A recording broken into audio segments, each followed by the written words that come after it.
with that being said, I will call the Thursday, May 13th, 2021 meeting of the Royal Oak Zoning Board of Appeals to order.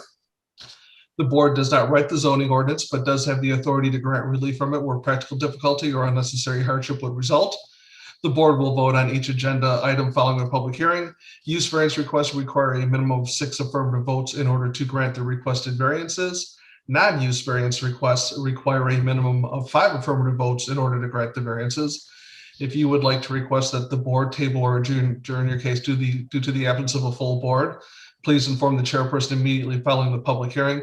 Petitioners shall do their best to limit their presentations to 10 minutes, and each participant in the public hearing shall do their best to limit their comments to 3 minutes.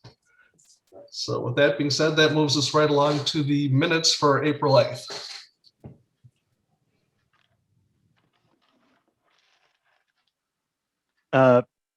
Mr. Chairperson, shouldn't we do roll call first? I'm sorry. I have had a long day. Let's try that. Ms. Ukin. Present in Royal Oak. Ms. Robinson. Here in Royal Oak. Mr. Ofak. Present in Royal Oak. Mr. Reddy. Present in Royal Oak. Right. I am here present in Royal Oak. Mr. Gavin. Present in Royal Oak. Mr. Klatt. Present in Royal Oak. We know Ms. George will not be with us this evening. And finally, Mr. Moore. Here in Royal Oak. All right, excellent. Sorry about that. You guys keep me on my toes. I am tired today. All right, so again, moving right back to the minutes for April 8th. I see a motion by Ms. Zukin and second by Mr. Klatt. Any corrections, additions, deletions? Not seeing any. I will call for the roll call vote. Mr. Moore? Yes. Mr. Klatt? Yes. Mr. Gavin?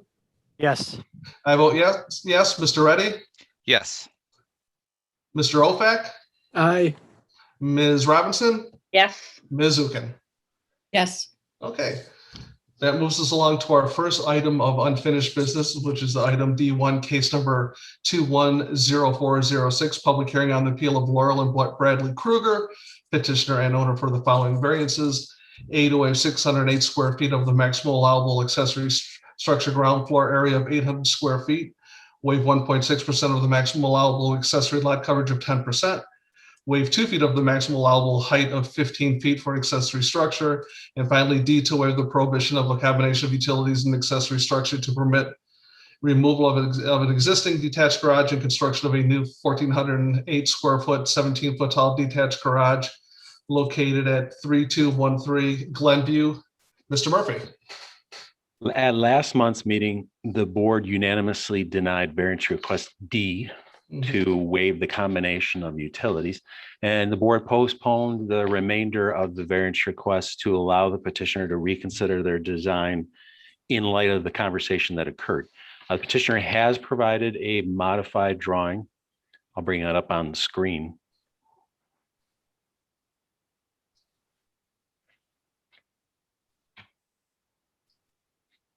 If I can move forward, bear with me for a moment. There we are. So the petitioner has reduced the footprint and the height of the proposed detached garage. The modified drawings in effect withdraw variance, and variance requests B and C are no longer needed for the proposed detached garage. And those were to waive the 10% maximum allowable accessory lot coverage and to waive 2 feet of the maximum permitted height. The petitioner has reduced the footprint and the height of the structure. The footprint you can see has been reduced to 1,160 square feet. The original proposal was 1,408 square feet. I'll switch to the elevations to indicate that they've reduced the height, and it's compliant. It's at the maximum allowable at that midpoint of the roof line. And again, the midpoint is the equal distance between the eaves and the roof ridge or the peak of the garage. And it's based on the petitioner's drawing, it's 15 feet, so it's compliant. That does leave the remaining variance request with regard to the maximum allowable accessory structure square footage of, again, 800 square feet. The original variance request was to waive 608 square feet. Based on the modified drawing, the petitioner is seeking a reduced variance request of 300 to waive 360 square feet. With that, I will hand it back to the board if you have any questions or if you have any questions for myself or the petitioner. All right, any questions for Mr. Murphy at this point? I saw Ms. Zukin first. Mr. Murphy, do we have the percentage of lot coverage that they're now at? I can look it up. I do know that I did calculate that, so I shall look on the spreadsheet that I have. I think it's 20% if that helps.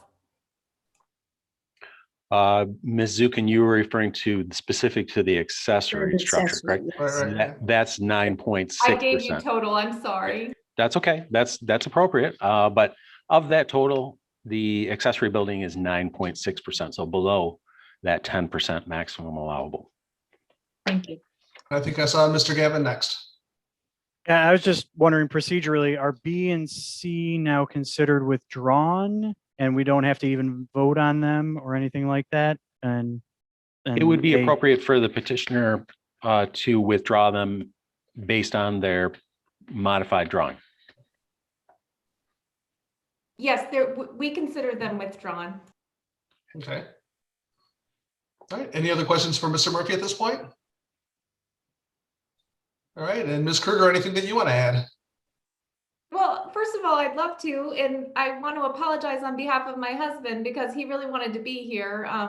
This is clearly his structure. He is very excited about a garage. I think you met him. He's a car enthusiast. It's a hobby. He wants more space. We really want to keep the clutter in the garage and not have it expand outside the garage. We are very excited to be residents of Royal Oak. I think it's important that you know us. We're excited to be here. We're Michigan people moving from North Carolina. Brad's dad lives literally a mile from this house. They restored a 62 Chevy Impala together, and he's going to work on a Chevy Impala wagon. He does it because he loves it. And he apologizes for not being here today. My son is trying out for the Royal Oak Eagles hockey team, and they are just up the road playing ice hockey. So fingers crossed we become an Eagle. Tonight, he's 12, and I think we've tried to accommodate. He really tried to listen to the feedback last time, make modifications. I realize it's a larger garage, but if you want to know a little bit about us and our journey, we spent, I would say, 7 months trying to find a lot in Royal Oak that would accommodate what we thought you might approve as a garage so that he could accommodate his hobby, but also be in Royal Oak. So, I mean, this may or may not matter, but we could be living in Troy. We don't want to live in Troy. We want to be Royal Oak residents, and this is where we plan to stay. So I'm very hopeful that we can do this for him and get the size that he needs to accommodate his vehicles and his hobbies. And, but I think we've really tried to minimize what he's asking for, but I am open to any questions and happy to talk to you about any of this further. All right, any questions for the petitioner at this point? All right, I don't see any hands, so I'm going to go ahead and bring it back to, well, hang on one second, Mr. Moore, before I come to you. Before I move it back to this side of the table, if you will, Ms. Kruger, we are short one board member tonight. Would you like us to move forward, or would you like us to postpone this for another month? Move forward if we can. Oh, absolutely. That'd We be can. great. All right, great. Mr. Moore. I'd like to move for approval of the requested variance. We have a motion by Mr. Moore, and I see a second from Mr. Klatt. Mr. Moore? Nothing further. I think it sounds good. They've definitely achieved some of the goals we were looking for with this one. So thank you. Mr. Murphy, did I see your hand? Yes, wondering if the motion relates to the original variance request, which is to waive 608 square feet, or if it's based on or if your motion is based on the modified drawing, which is a reduction in the variance request, and it's to waive 360 square feet. So is your motion based on the original drawing or the modified drawing? My motion is based on the modified one. I apologize. I thought Okay. we had already modified that, but yes, based on the modified size. And Mr. Klatt, you're okay with that? Yes, I am. Agreed. Okay, excellent. So who was up next? Or were you all set, Mr. Moore? Do you have anything else? No, I'm good, thanks. All right, Mr. Klatt, anything that you want to add? No, I just appreciate you listening to the board's concerns and comments, and I believe the new design reflects that nicely. So I'm in agreement with the sole remaining variance. So thank you. All right, Thank Mr. you. Opak. Well, normally, if this was a normal size lot, I'd be against going over the 800, but because this is almost a double size lot, that's the practical difficulty they have is of having to follow what would be for a normal size lot for their garage. Garage is in the back. They have listened to us and shrank it down. So because of that, I can be all right with going along with the variance request as proposed. All right, any other comments from the board? Ms. Robinson? I agree. I think they've done a nice job of doing the things they needed to do to comply with some of our concerns. And I think because of the size of the lot, they've done a good job. I'll be agreeable. All right, not seeing anybody else, I'm going to go ahead and do the roll call vote, which again is for item 1A, modified to waive 360 square feet of the above and beyond the 800 square foot, which is allowed. Ms. Zukin, Yes. Ms. Robinson, Yes? Mr. Opak, Aye. Mr. Reddy, Yes. I vote yes. Mr. Gavin, Yes. Mr. Klatt, Yes. and finally, Mr. Moore. Yes. All right, that passes unanimously. You are all set. Thank you so very much. Thank you. We're looking forward to meeting all of you one day. Thank you very much. All right, I don't know if you saw in the comments, somebody typed "Go Eagles." Thank you. Fingers crossed. All right, be well. Have a wonderful Thank you night. so much. Bye. Okay, so moving right along to new business item E1, case number F1210503, public hearing on the appeal of Action Fence of Michigan petitioner and Peggy and Michael Simon, owners, for the following variance from the city's fence ordinance.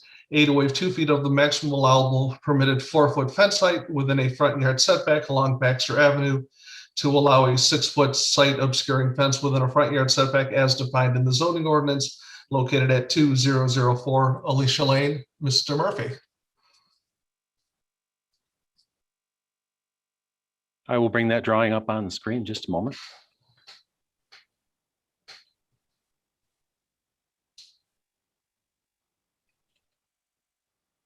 All right, this is a corner lot located at the corner of Alicia Lane and West Houstonia. The petitioner has a front yard setback along Alicia Lane, and they are required to have a front yard setback per the zoning ordinance provisions along West Houstonia due to the orientation of the lot to the east at 1224, which maintains the front yard setback on West Houstonia. The petitioner currently has an existing wooden fence within that front yard setback. Again, the house and the garage are within the front yard setback of the adjacent house. And this 6-foot tall wooden fence is currently within the required front yard setback along West Houstonia. The petitioner is proposing to remove and replace the 6-foot fence with another 6-foot site obscuring vinyl fence. The zoning ordinance prohibits any structure or from being within that front yard setback on West Houstonia, and the fence ordinance limits the height of a fence to 4 feet within that front yard setback. So they're seeking a variance request of 2 feet so they can reinstall a new 6-foot high fence. We did not receive any written public comments nor audio public comments for that matter. I will point out that 2 days ago at the Planning Commission meeting, one of the topics in the Planning Commission and the Zoning Board of Appeals joint session several months back was this very topic of the fence ordinance requirements with regard to height in a front yard setback. And staff did do some research and presented that to the Planning Commission several months ago. The Planning Commission did take that in mind And two nights ago, they did make unanimously, they approved a motion asking staff to bring some draft amendments to the fence ordinance. So while the ordinance currently limits the height to 4 feet within a front yard setback, the Planning Commission has asked staff to provide some specific amendments to allow for some different variations based on the current requirements. What happens at the outcome, I don't know. So I won't say that the Planning Commission will recommend to the City Commission that the ordinance be modified, but I wanted to bring to the board's attention that you did have a conversation with the Planning Commission. They heard you, and they have asked staff to bring some proposed amendments for them to hold a public hearing and give it some very serious consideration of a recommendation to the City Commission. Excellent. Thank you for that update. Any questions for Mr. Murphy at this point?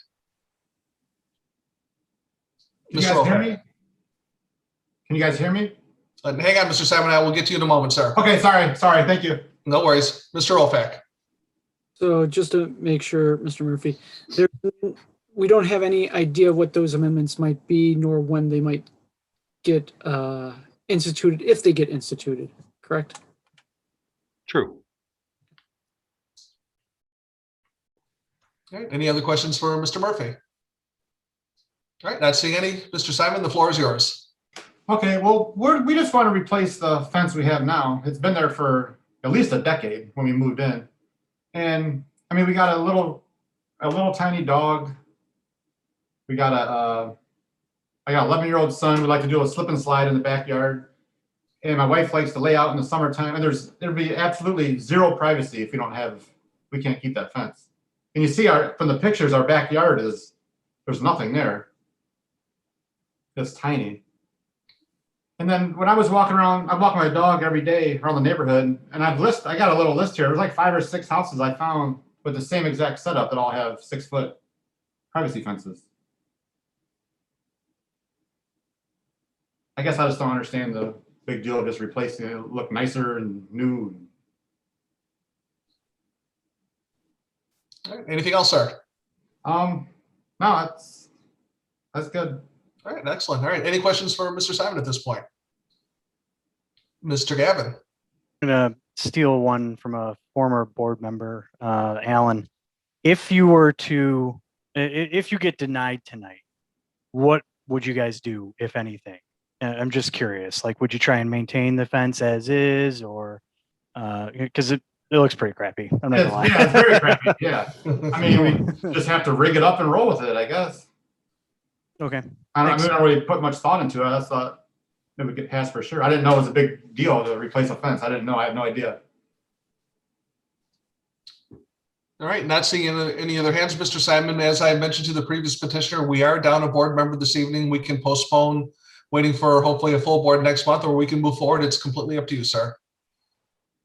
Oh, we can move forward right now? Absolutely. Yeah, for sure. Okay, you got it. All right. Thank you. All right. Is anybody prepared to take action? Mr. Klatt. I'll make a motion to approve the fence. Thank you. All right. We have a motion from Mr. Klatt, and I see a second from Mr. Moore. Mr. Klatt. I think the hardship exists here just due to the existing condition. The fence was constructed prior to this homeowner moving into the home. They've enjoyed this fence for years, and I see no reason why they can't simply replace it. It'll be a new fence. It'll be much more attractive, as Mr. Gavin mentioned, and I see no reason why they can't enjoy the same type of fence at the same height and the same footprint. Okay. Any follow-up, Mr. Moore? Yeah, I'll just comment. I mean, it's already existing at 6 feet, and I see that the arborvitae that are planted there are already significantly taller than the fence, so not approving it wouldn't really do anything here. And I think that they're just trying to make it look better for the neighborhood, so I'm in support. All right. Any other comments on this? We'll go to Ms. Zukin. Okay, it does need replacing, but there's no reason it can't be replaced with a 4-foot fence because we don't know if the ordinance is going to change. I would point out that when we grant variances from 4 to 6 feet, it's usually because it's on a very highly trafficked road. And also, something I rely on often is a report made by the Building and Engineering Department to the to the City Commission in 2013, saying that fences are not grandfathered in unless they were built before 1957. And they just weren't enforcing it unless somebody complained. But then they decided they were going to go ahead and enforce it since there's a permit request now. And I just don't see any practical difficulty for not putting in a 4-foot fence.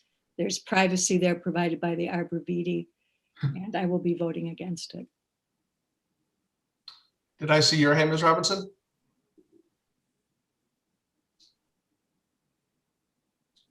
Can I say something again?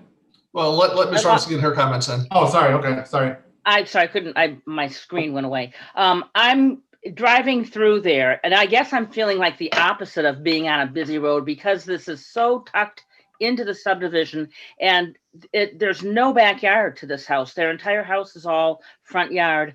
I think it's going to look okay. I think it's going to be an improvement to the neighborhood, and I'll be in favor.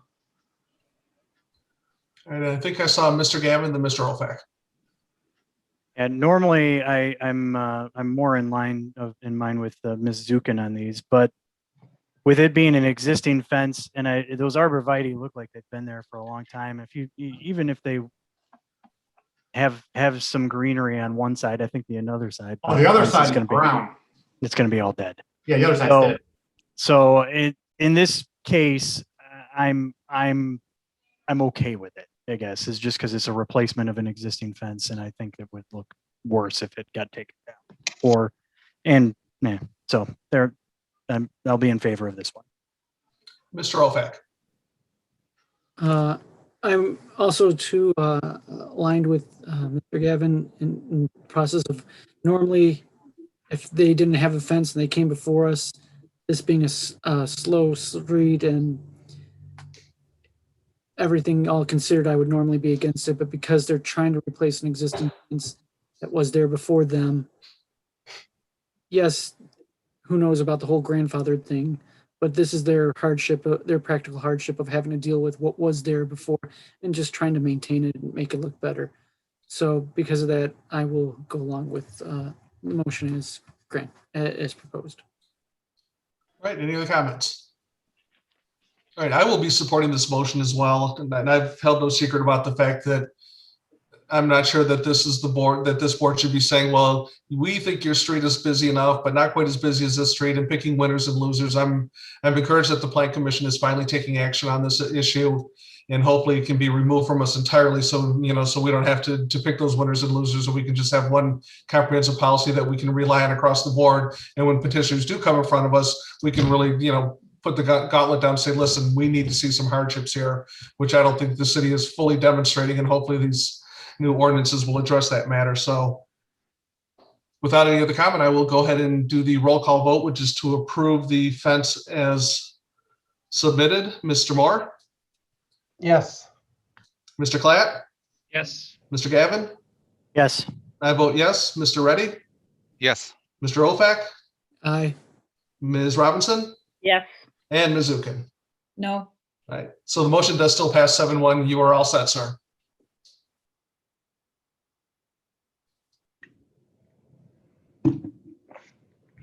Okay, so we're all set? Yes, sir. Okay, appreciate you guys very much. All right. Have a great night. You too. Thank you. Okay, so that moves us to item E2, case number F210504, public hearing on the appeal of Kenneth Meager and Jordan Brzezinski, I hope I pronounced that correctly, petitioners and owners for the following variance from the city's fence ordinance. A, to waive 2 feet of the maximum allowable permitted 4-foot fence height within a front yard setback along Tonawanda Avenue, to allow a 6-foot site obscuring vinyl fence within a front yard setback as defined in the zoning ordinance located at 3524 Normandy. Mr. Murphy.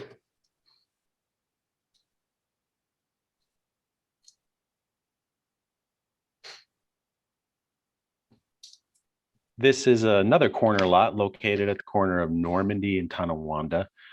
Some board members may recall in 2008, the builder at the time was in front of the board in order to construct the existing house, because it sits within the front yard setback of the adjacent home to the north on Tonawanda. And I'll I'll point to that front yard setback. This house does have the double front yard setback, one along Normandy due to the orientation of the lot to the east, and a front yard setback equivalent to the house at 4216 Tonawanda to the north.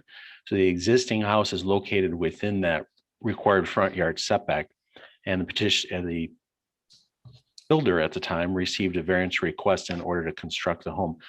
The homeowner is proposing to construct a fence, a 6-foot tall site obscuring vinyl fence within that required front yard setback. And I'll refer to the photograph to give you a better perspective as to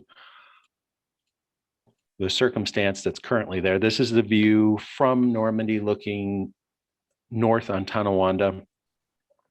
That is the view of the adjacent house to the north. Again, this house is constructed within the front yard setback of the house to the north on Tonawanda. And the petitioner is looking to enclose their rear yard, which is encompassed partly as a front yard along Tonawanda with a 6-foot high vinyl fence. Ordinance allows for a maximum height of 4 feet. So they're here seeking a variance in order to accomplish that. With that, I will entertain any questions that the board may have prior to having a conversation with the petitioner. Any questions for Mr. Murphy at this point? All right, not seeing any. I see the petitioner is present. Hi, everyone. Thanks for taking the time today. My name is Ken Maher. My wife, unfortunately, is an emergency veterinarian and is working tonight, so she couldn't be with us. Like was mentioned, we are requesting a 2-foot variance on the 4-foot limitation on the front yard setback. For one, this property in our house is on a very, pretty busy road at Normandy here, heavily trafficked with not only vehicles, but pedestrians and dogs and other, people just being around the area. We do have a large dog that, could easily, kind of stand up on its back feet and be up on a 4-foot fence. And also there are several large dogs in the area that we've seen, do the same up along those fences. It's pretty, if you're walking and a dog does that, it's pretty scary. We also, due to the nature of my wife's career, we do from time to time tend to foster from a rehabilitation standpoint, dogs and things like that, where we may have them in our backyard for a short period of time. So electric fences are a challenge, as those generally present or require a need for, some training period for them to be used to that. And then also from a cyclone fence perspective, we actually have a cat who we fostered from her work that snuck in through a cyclone fence and had some injuries that we've, now been able to rehab. So, all things considered, with the busy area and, right on Normandy, only 2 blocks from Woodward, we're requesting the waiver and hope for you to accommodate that for us. All right, any questions for the petitioner at this point? Mr. Murphy? I will point out, I neglected to state that we did receive one written public comment that's attached to your report, and that's from the adjacent neighbor to the north. So we did receive one public comment, not an audio comment, but a written comment that's part of the online packet, the report. Correct. Mr. Klatt. Just one quick question. I'm looking at the site plan drawing that was submitted, and it looks like it might be out of scale quite a bit. I'm looking at Tonawanda Avenue in Normandy. I assume that the fence will hug the sidewalk line. Is that correct along Tonawanda? That's correct. That's correct. Yeah. Yeah. And I'm sorry, this was actually done by the contractor who will be putting in the fence. I felt it was more of his expertise there. So we like you see there, we still will accommodate the site triangle there. So, but yeah, it will be along the sidewalk. Okay. Thank you. All right, any other questions for the petitioner? All right, and sir, as I've mentioned to the other petitioners, we are down a board member this evening. We can move forward with 8 members if you like, or we can hold off until next month in hopes of having a full board. It's entirely up to you.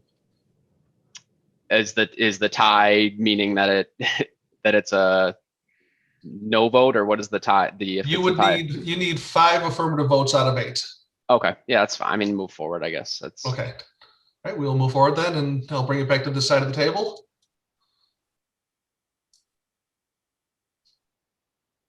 Anybody?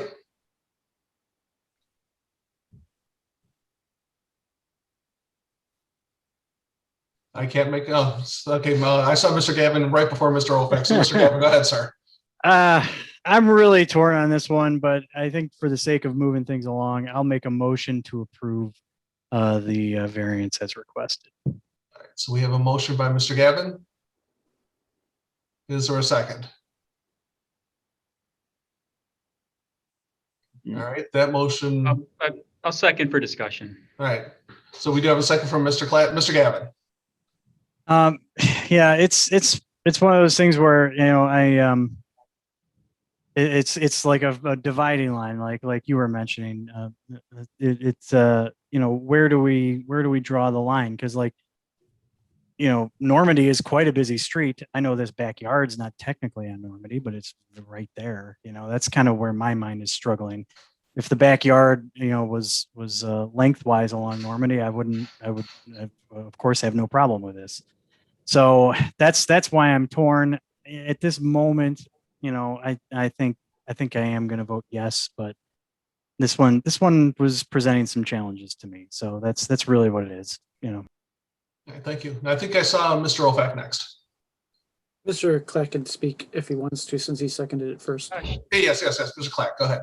Sure. No, I agree with Mr. Gavin's comments. I don't see the same hardship I saw with the last case, but same thing. I mean, we've approved fences along Campbell Road for the sake of, you know, similar concerns about it being a heavily trafficked road. And this one doesn't have that same feel. But then again, I do understand that Normandy Road can be quite busy at times too. So I think I will support this one as well.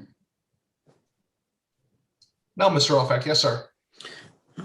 Unfortunately, the problem I have is the pet hardship isn't something that we can deal with. So we have to leave that out.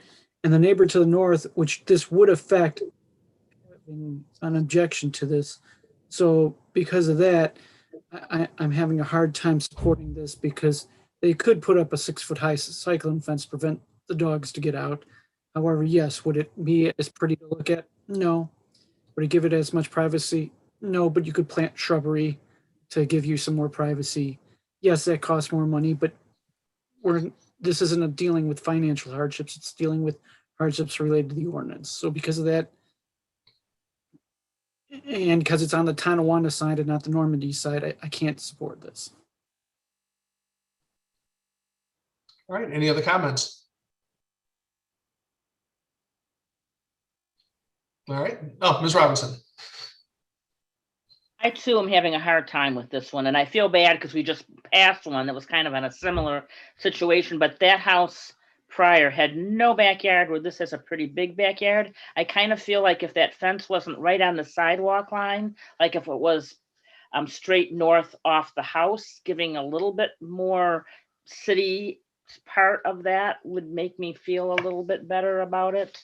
I guess I'm just thinking of it aesthetically. Then that's what's making me have second thoughts about it. I mean, that's really kind of the rub, the way the variance reads right now, because it's not so much the 6-foot height, it's the setback issue that is created if you want the 6-foot height. So hopefully the Plan Commission will be moving forward and looking at those setbacks so that the 6-foot height becomes just an administrative approval versus this board, you know, yo-yoing back and forth every month on these issues. Isn't this? Again, I mean, wouldn't it look kind of odd though with that setback along? I almost feel like that might almost look worse. I don't know. Maybe that's just my.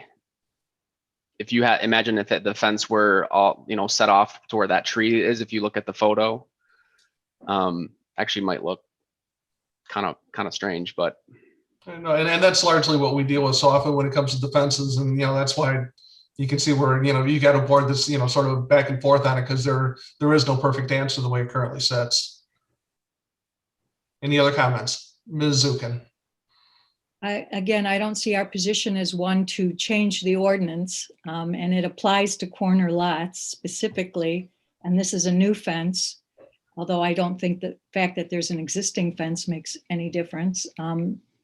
And it will be facing other fronts of houses. And it's just not something I would want to look at out my front door. And our ordinance says 4 feet, and they're going to build a new one. So I think they can build 4 feet. So just to clarify, would the 4 feet have to just be along just the sidewalk there? Mr. Murphy?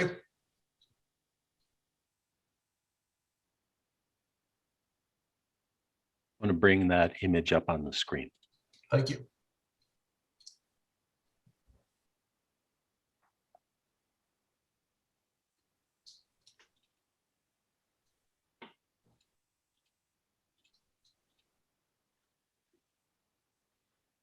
The ordinance would allow for a 6-foot tall fence that is not within the front yard setback. Therefore, the setback, again, which limits to no more than 4 feet in height, that setback begins here. So at this point eastward, that's small amount, could be 6 feet. Anything within the front yard setback all the way along Tonawanda and within the front yard setback of the house to the north, that would need to be 4 feet. So there could only be a small portion of a 6-foot high fence. Is that clear, sir? Yeah, it makes sense. It's just with this lot, it's a challenge due to the weird setback because that house comes out in such a way that the setback is really strange. I mean, even if it were a smaller house, it'd be tough for that to line up. All right. All right. Any other comments or questions? All right, then I will call for the roll call vote, which is to approve the fence as requested. Ms. Zukin, No. Ms. Robinson, No. Mr. Ofak. Nay. I'm sorry. I said nay. Oh, nay. I wasn't sure if you said nay or nay. I'm sorry. Mr. Reddy, No. I vote yes. Mr. Gavin, Yes. Mr. Klatt, Yes. and Mr. Moore. No. All right. So that motion does fail 5-3. So at this point, there will be, well, actually, somebody needs to make a motion in the reverse then, please. Before someone makes that motion, could you were jotting down as quickly as I could, but obviously I didn't do as good a job as you. Can you reference those that did not support the motion? Can we just have a quick show of hands to the nays? Okay, there you go. Very good. Thank you. Thank you. All right, so who wants to offer a counter motion just so we can keep this tidy and procedurally correct? Mr. Ofak? I motion to deny the variance as requested. We have a motion and I see a second from Ms. Robinson. All right, so I will do the roll call vote again. This time the motion is the opposite and this time it is to deny. Mr. Moore? Yes. Mr. Klatt? No. Mr. Gavin? No. I vote no. Mr. Reddy? Yes. Mr. Ofak? Aye. Ms. Robinson? Yes. And Ms. Zukin? Yes. All right, so at this point, sir, the motion does fail. The only thing I would say is, I don't know if you heard any of our discussion previous to the first fence request that came in front of us. The Plan Commission is looking at this matter. Before you take any action whatsoever, hopefully they'll be taking some steps so that we have more clarity in terms of what's going to be allowed and not going to be allowed. Again, I can't speak to your time frame or when you want to get things done, but it might be in your interest to drag your feet, just pay attention to what's coming out of the Plan Commission over the course of the next 30, 60, or 90 days. There may be some clarity that takes care of this issue for you without you having to come in front of this board again. I don't want to promise that, but it is on their agenda and they are moving in that direction. We just don't know exactly what's going to come of it. So with that being said, I'm going to move us along to item E3, case number 210519, public hearing on the appeal of Krieger Klatt Architects petitioner and Susan and Rocco Franco owners for the following variances. A, to waive 163 square feet of the maximum allowable floor area of 800 square feet for an attached garage or accessory structure. Waive 10 feet of the maximum driveway width of 25 foot along Bassett Avenue. To permit construction of a new one-story single-family dwelling with an attached garage located at 1125 Vincenta Boulevard. Before we do anything, Mr. Klatt? Yeah, Mr. Chair, I need to recuse myself from this project as our office is directly involved with it. Very good. Thank you, sir. Thank you. All right, Mr. Murphy, with Mr. Klett out of the picture, the floor is yours, sir. Thank you much. This site is located in the one family large lot residential zoning district. It's located at the intersection of Bassett, Vincetta, and Fairlawn. Currently, there's a one-story single-family home with a detached garage. The petitioner is proposing to demolish all the structures on the site and construct a new one-story single-family home with a 963 square foot attached garage, a three-car attached garage, as you can see on the site plan on the screen. The ordinance allows for an accessory structure to not exceed 10% of a lot area, and in no instance be bigger than 800 square feet of ground floor area. This site, since it is in the large lot zoning district, it's quite large in size. It's 21,385 square feet. This proposed 963 square foot attached garage represents an accessory lot coverage of 4.5%. So well below the 10%. However, that ordinance provision says in no instance can an accessory building be bigger than 800 square feet. So they are in front of you seeking the waiver to go above and beyond with their proposed garage. I'll zoom in on the petitioner's drawing, but the ordinance requires that a driveway measure no wider than 25 feet. And we measure that at the property line intersection of the property line and the public right of way. So in this case, it's 1 foot in off the sidewalk along Bassett. And as you can see, the petitioners noted a driveway width of 35 feet. It flares open to meet the width of the attached garage, but the ordinance allows for a maximum of 25 feet wide. So the petitioner is seeking a waiver of 10 feet to allow for that extra wide driveway. We did receive 2 public comments, which are included in the online report.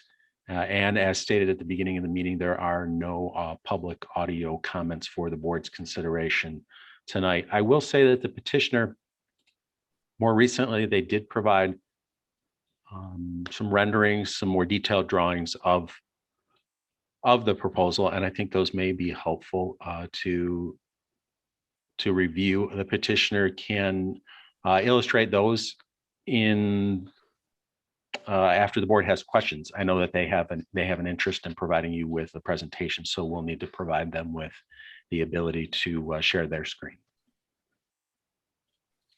All right, any questions for Mr. Murphy at this point?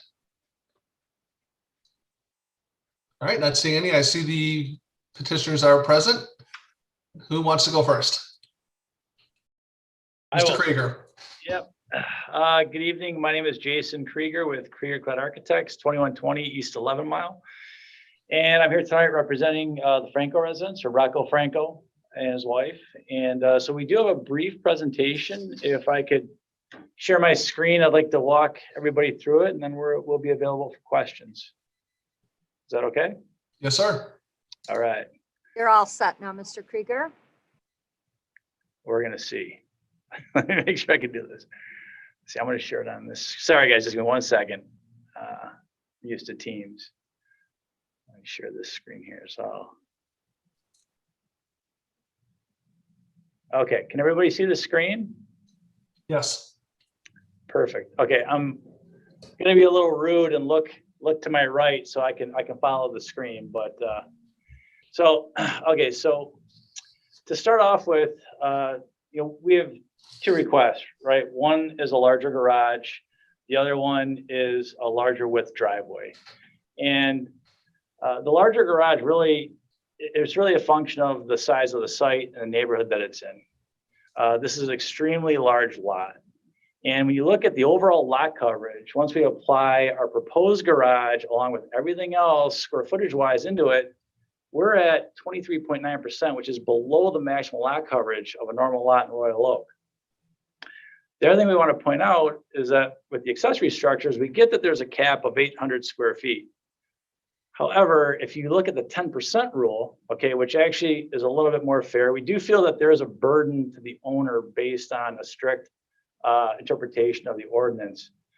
Because if it's 10%, we'd be allowed about 2,000 square feet. We get the reason for it. However, when you look at what we're proposing, it's 963 square feet, which is less than half of that.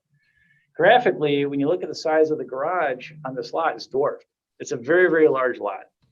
The other thing I want to point out is that this house is going to be, the existing house will be demolished and constructed. So it's a brand new house in a large lot area in Royal Oak. And what is common today, it's just a fact, is you're going to see 3-car garages on homes in this area and of this magnitude. And it would really be a fiscal folly for this individual to attempt to build a 2 or 2.5 car garage. So we feel that because of the size of the lot and the site, and even the way it's cited, we feel like it actually follows the spirit of the ordinance. And so we think it's a good proposal to have a 3-car garage on this site. I also want to point out that it's only 163 square feet over what would be allowed. So what we did was we are not being greedy whatsoever. This is a diagram showing the garage itself. And what you see are 3 cars. And literally we have minimum clearances around the cars. Okay, I mean, in fact, this door looks like it's pretty much hitting the car. And then we also have some storage for things like lawnmowers, snow blowers, brakes, things like that. The idea here is to keep everything off of the driveway or as concealed as possible, right? That's what we all want. In Royal Oak, it's common to have smaller garages, things get filled up in the garage and everyone's parking on the streets and everything else. And we're trying not to do that here. This individual wants to keep all of their things contained. So we wanted to show you that there's nothing excessive here. We're not trying to put on a craft room or anything else in the future. This is literally just enough for the 3 cars. In fact, we even bumped in the corner to create some relief, some architectural, aesthetics, and also just give it a little bit more of a compression there to minimize the requirement that we're seeking, or the proposal we're seeking.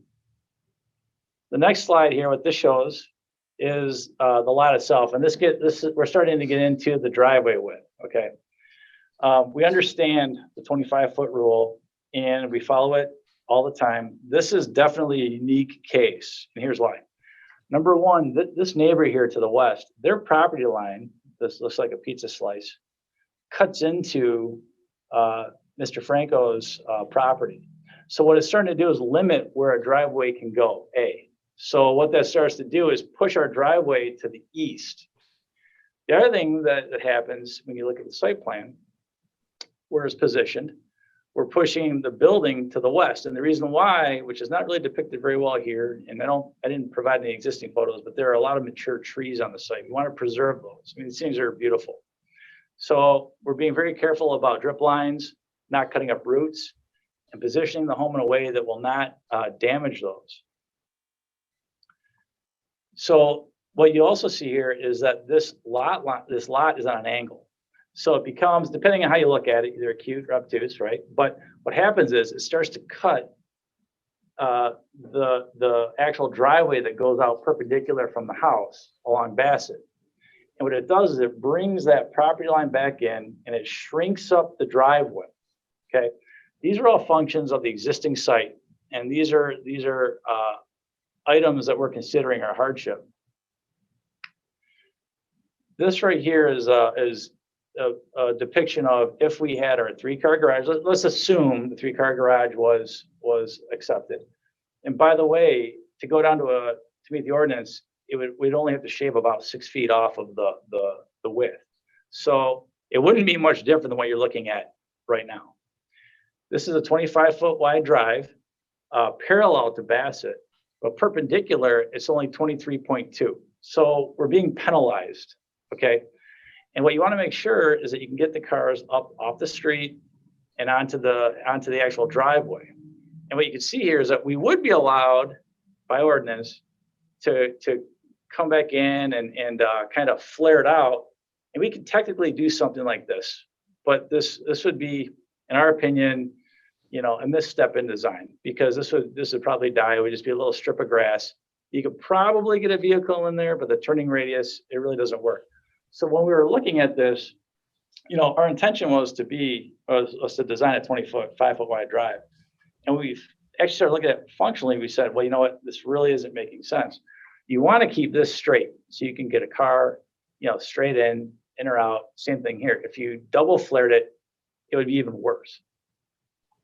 This is an example, and this is why I'm trying to show this to you guys. This is an example if it was straight. We could do the 25-foot wide drive.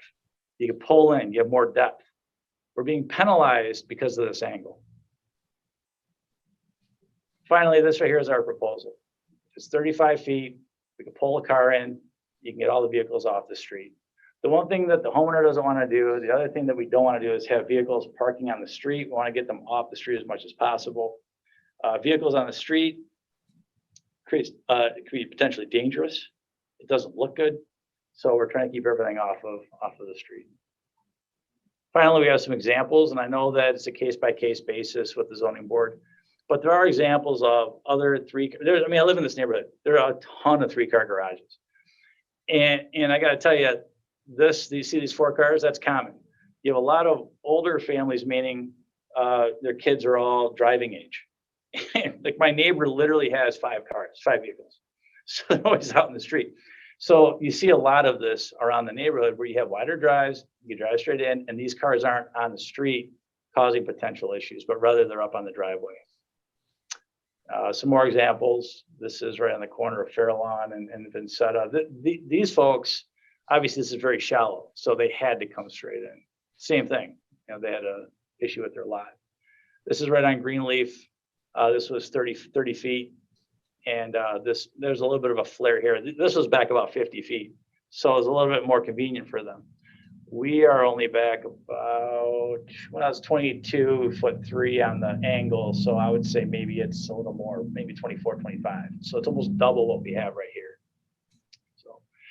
So ultimately, there's a similar variance garage size wise granted on Cedar Hill last year, and it was a larger variance than we're proposing. So we're hoping that this is something that the zoning board would approve. Ultimately, we have renderings in the packet. I think there was an updated set of renderings that were set, but it's a ranch. The garage is a ranch. It's not 2 stories. We will not be impacting sight lines, sunlight, or anything to anybody else. There's already a driveway that faces out towards Bassett.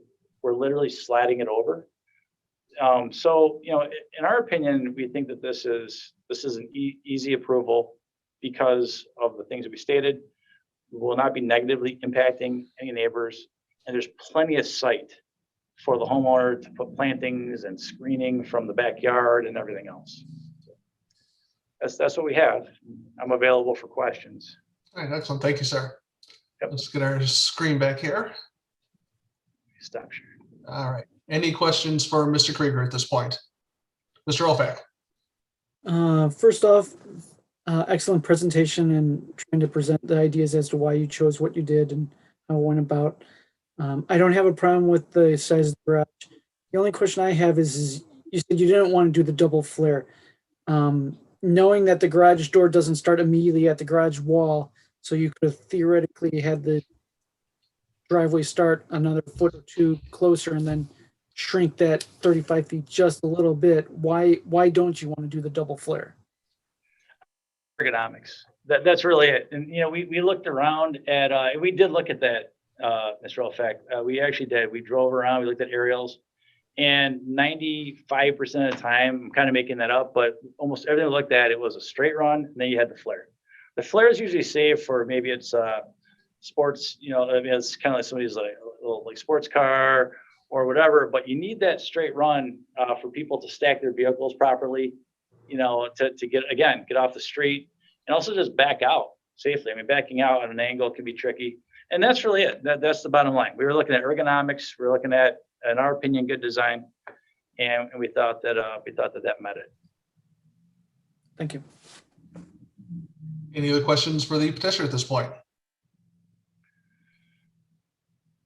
All right, not seeing any. Ms. Krieger, you can see obviously Mr. Mr. Olfak, go ahead, sir. No. All right. Mr. Klatt obviously had to recuse himself, and we are down an additional board member, so you would have to carry 5 out of 7 votes on this particular matter. We can move forward, or we can wait until next month until we have potentially 8 members who can vote. It's entirely up to the 2 of you. Understand.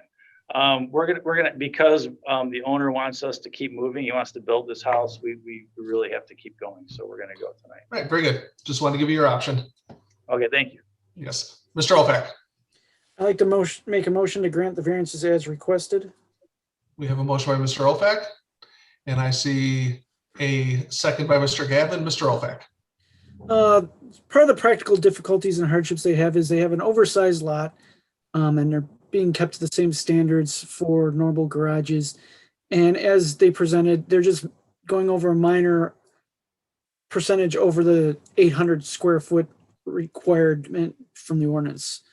And between that and their design of it, I'm perfectly fine with granting them that request. The driveway, although that 35 feet is a lot harder to swallow, their site is the hardship that they have and how it is set up, as well as their adjacencies. So as he showed off with the ergonomics and trying to work in that three car garage, if we're granting them the 3-car garage, then we should be nice and grant them the 35 feet needed to access that 3-car garage. All right, Mr. Gavin, any follow-up? Oh, Anthony summed it up really well. All right, any other comments on the motion? Ms. Zukin. I'm a little torn by this. I know we usually always grant the size garage in this area, the overlay district. And I think that the size is warranted. It's just the layout that I'm concerned with. And I'm concerned with all that concrete facing the neighbors right across the street on Bassett. And I don't know how to resolve that issue, but I just wanted to let it be known. I think it's too much concrete. You know, I think Ms. Zukin raises an excellent point. Mr. Krieger, when I was looking at this, I can see the practical difficulties associated with a 25-foot wide drive as you're dealing with a 3-car garage. But I was also wondering, I mean, if we shaved it by 5 feet and cut it in half and made it 30 feet, we could please the neighbors a little bit and then hopefully still achieve the design that you're looking for, and as well as the safety aspects that you alluded to. I was just wondering where your head was on that. Let me take one quick look. I hear everybody's concern. Let me see here. Okay, I have a proposal, if it's okay. So remember we had that effective width, right? Based on the angle. What if the effective width was 30 feet? That way we're compromising. We're doing the 30, but it's when you drive straight in. So on the angle, it might turn out to be 31'2" or something like that. But we're achieving the 30, and I think we're giving everybody what they want. Does that make sense, Mr. Esby? It makes perfect sense to me, Mr. Murphy. If something like that gets passed, is that okay with your office? Yes, board can always grant less of a variance request. It sounds as though, if I can visualize what everyone seems to be shaking their head about in similarity, it's not a variance request to waive 10 of the maximum allowable 25-foot width of a driveway. It's to waive 5, so it's less, 5 feet less, and therefore the driveway will be 30 feet in width at the property line, not 35. Is that correct? But it's 30 feet. Actually, okay, I see what you're saying. We have to comply with the ordinance. So there's a waiver on the ordinance. So when I'm saying effective, it doesn't match line for line with the ordinance. So here's the thing. I'm looking at the presentation that we just showed you, and we had 25-foot wide for the drive. The effective was 23. So there's a delta of 2 feet. So instead of 30 feet, could it be 32? And I think then that would comply with what everybody's asking for. Therefore, the variance request would be reduced to waive 8 of the maximum allowable driveway width of 25 feet. It's originally listed as waive 10. You're asking to reduce it by 2 feet, to reduce the variance request by 2 feet. That's correct. Yes. So that the driveway width at the property line will be 33 feet in width, not 35. No, sorry, 32. So the variance request is to waive 7 feet, not 10 feet. Yeah, there you go. Yeah, I wasn't doing my math. That's what I was coming up with too. Okay. Yeah.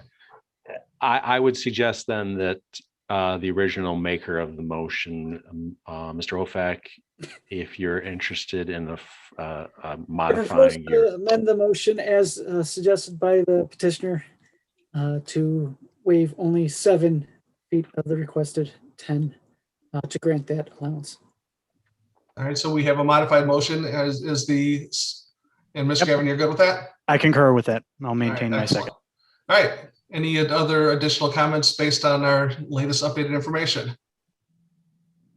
All right, not seeing any, I will go ahead and do the roll call vote. Mr. Moore, Yes.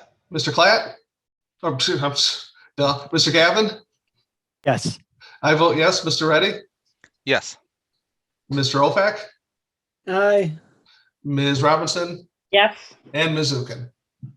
Yes. All right, so that motion passes and you're all set. Thank you so much. Thank you, everybody. Have a great night. All right, you too. It's good to see some of you again. Have a good one. Bye-bye. Okay, so let me, moving along to item 4, case number 210520, public hearing on the appeal of Susan Scher, petitioner and owner for the following variance, waive 4.2% of the maximum allowable accessory lot coverage of 10% to permit construction of a 681 square foot accessory structure with the following elements: garage and open covered outdoor entertainment area located at 411 Catalpa. Mr. Murphy. all right, I'm going to share my screen as we talk about the variance request. The petitioner maintains a lot on Catalpa. They do have an existing single-family home and a 290 square foot detached garage. The petitioner is proposing to demolish that detached garage and in the same approximate location to construct a new 375 square foot garage. Part of that structure, as you can see based on the elevations here, part of that structure is a traditional, they're proposing to construct a 681 square foot detached accessory structure. As you can see on the screen, 357 square feet of it is designed with three walls of an enclosure and an overhead door to function as a traditional garage, auto storage, personal storage items. And then it has an extended roof line that has a ground floor area of 324 square feet. And that's an open covered entertainment area. As we discussed in the last ordinance request, the zoning ordinance requires that an accessory building cover no more than 10% of a lot area and in no instance bigger than 800 square feet. This lot is 4,811 square feet in area. Therefore, the proposed 681 square foot detached garage represents a total lot coverage of 14.2%.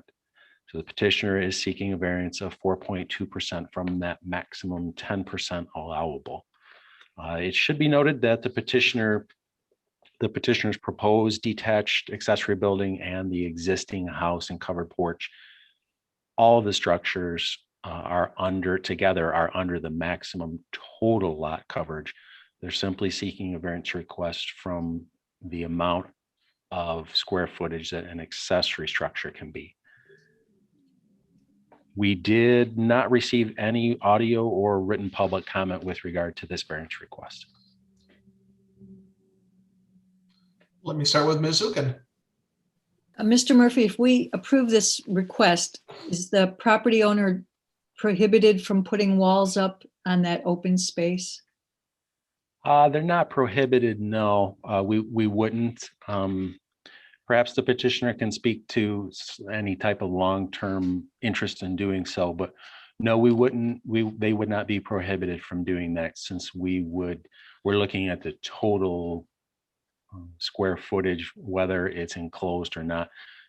The extended roof line, and we've talked about this before, it essentially functions as a carport in many ways, although I'll have to look at the drawing again. I don't believe that the petitioner's driveway extends to that area, but it's a covered entertainment area and they would have the opportunity to enclose it if they so chose to do that in the future. Mr. Clapp.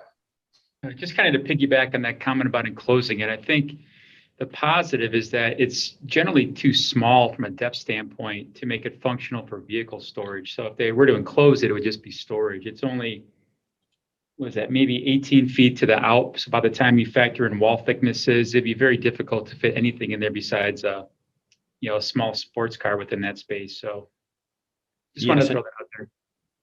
And you'll see on the screen in front of you, the existing house, the long narrow driveway, and the small, relatively small distance from the back of the house to the back property line. Yeah. And the fact that to make that turn to get into this covered patio area, the entertainment spot that's not enclosed, you'd be pretty hard pressed, other than a very small car, to be able to make that turn to get into this area. I think I saw Mr. Ofac as well. No, Mr. Clatt took care of my comments. All right. Any other questions for staff at this point? All right. Is the petitioner present?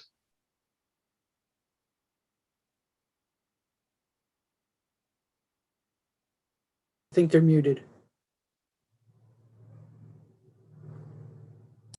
Susan, if you're using your phone, hit *6 to unmute it. Can you hear me now? Ah, there you are. Sorry, I didn't realize I was double muted. So yes, I have, the reason that I'm even starting this project is because my neighbor had a gigantic tree that the wind blew down and crushed my existing garage. So that is actually gone.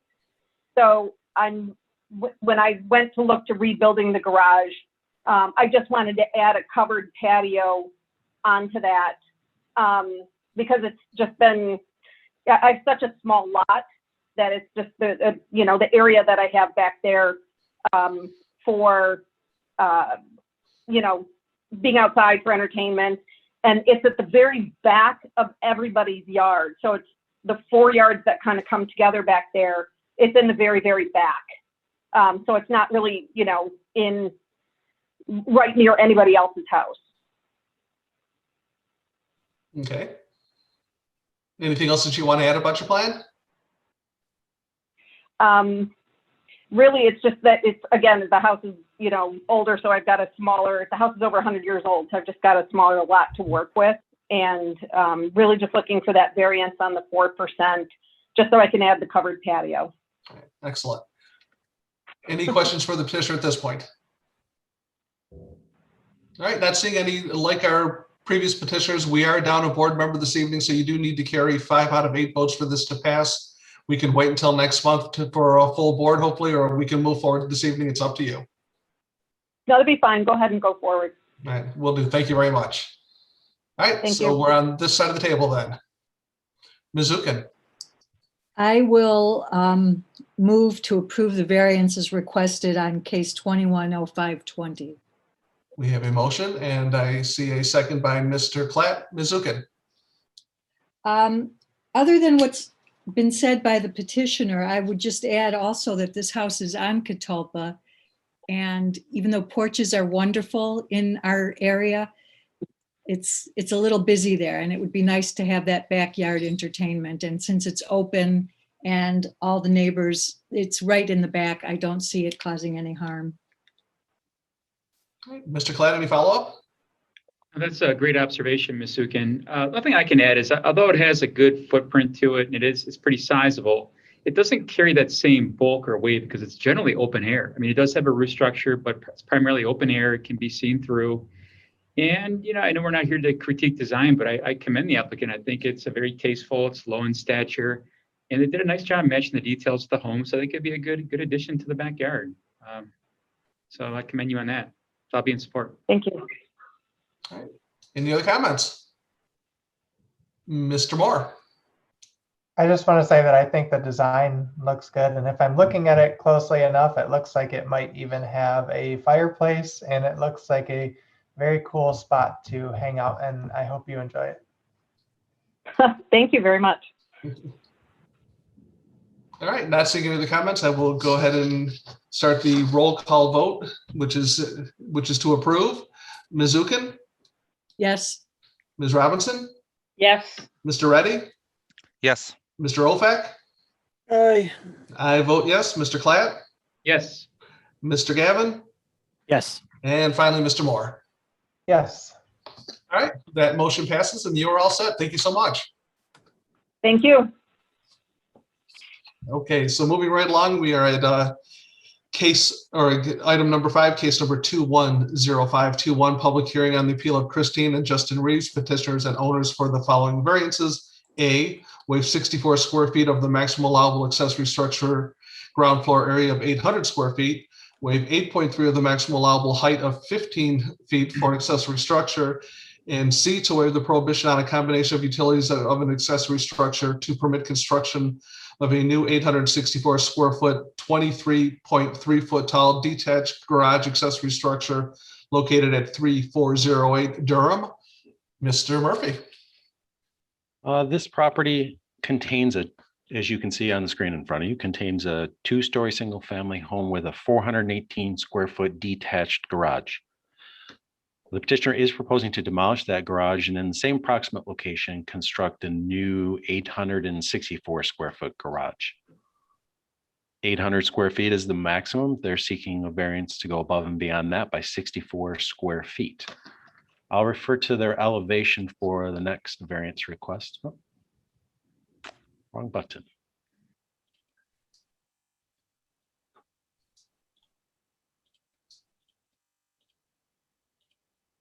The petitioner's proposed detached garage measures 23.3 feet in height. It's a proposed 2-story detached garage.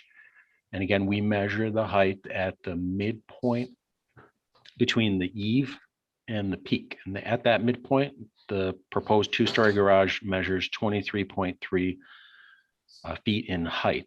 The ordinance allows for a maximum height of 13 feet at that midpoint.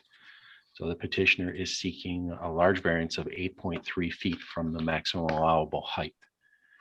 You can see that from the elevation that the proposed detached garage contains an external staircase that leads to a second floor.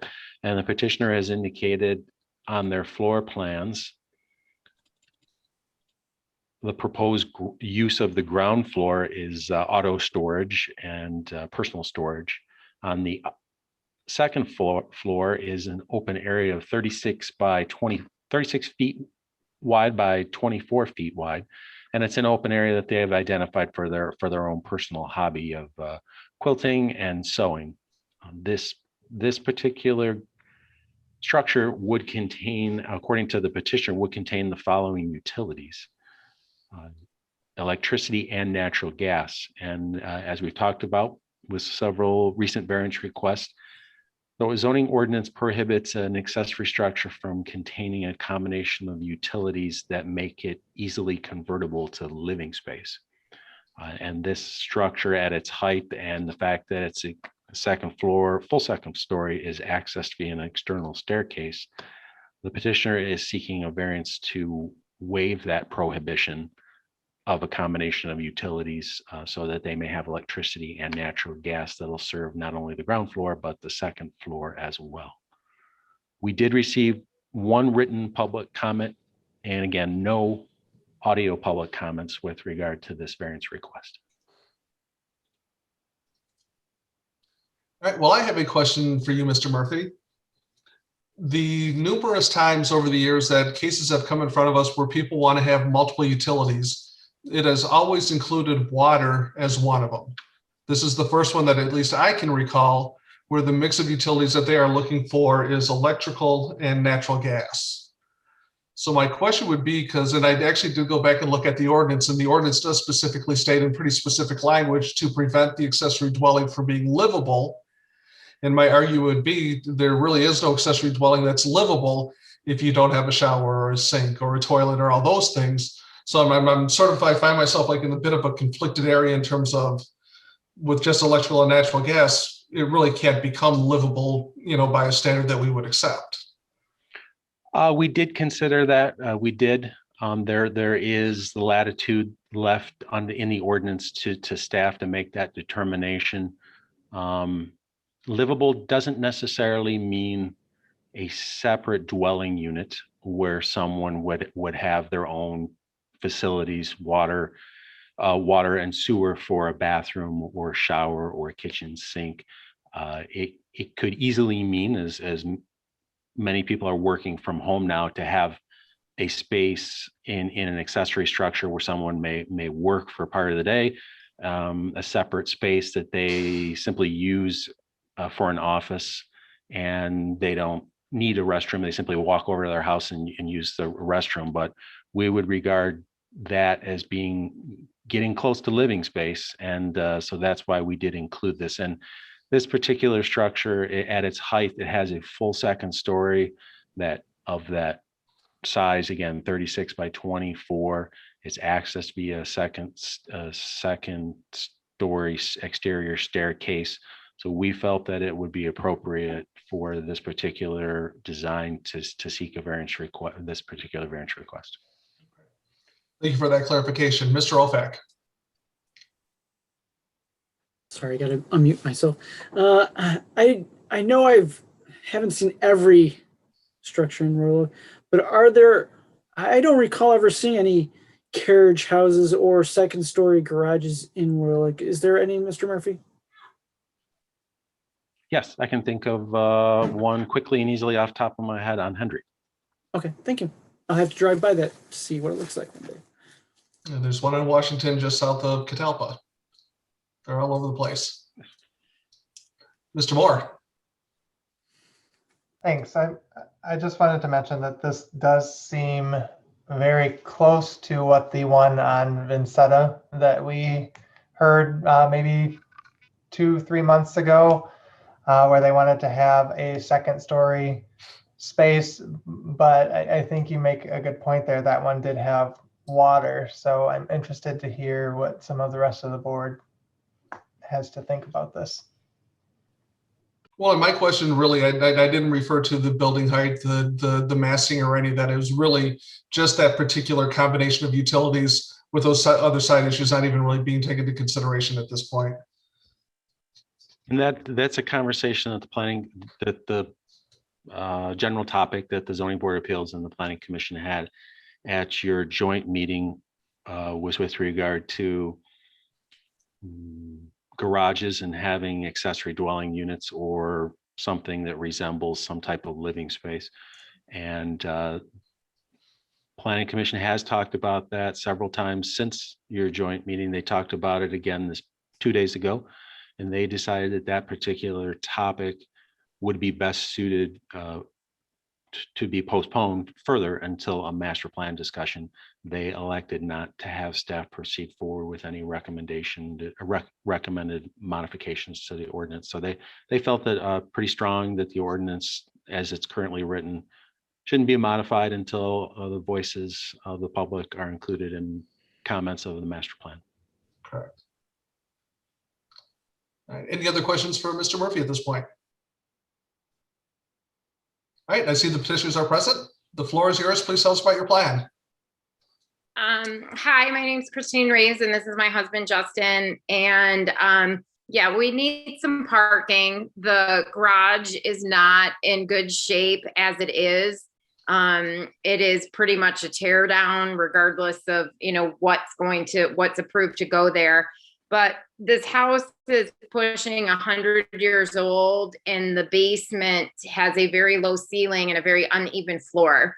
And so that's why I'm asking for that upper space in the garage for our previous home. We're new to Royal Oak. We just moved in October. I had a large quilting studio, and it is my hobby. And so the basement just doesn't accommodate that, or nor does the size of the bedrooms we have upstairs accommodate for that.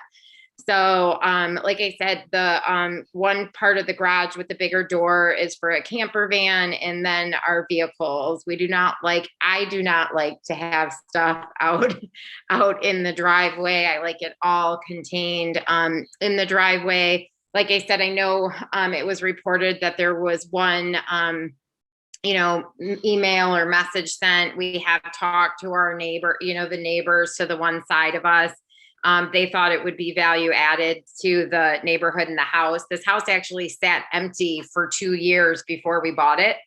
Some flippers bought it, and it is kind of odd. Like I said, the basement's not good, and like I said, there's some other odd things in here. And so, and like I said, that's why we don't need water out there. Nobody's trying to live in it. I just would like to make some quilts where I'm not sewing in squalor in the basement and have all our stuff contained in the garage. So, Justin, Yep. did you want to add anything? No, I think you touched on all the points. So, yeah.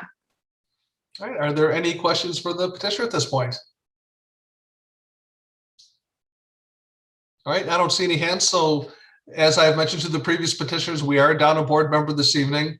You would need to carry 5 out of 8 votes in order for this to pass. We can table this item until next month in hopes of having a full board, or we can move forward this evening. It is completely up to you. We're good to move forward. Move forward. All right, thank you for that. All right, so bring it back to this side of the table. Mr. Olfak.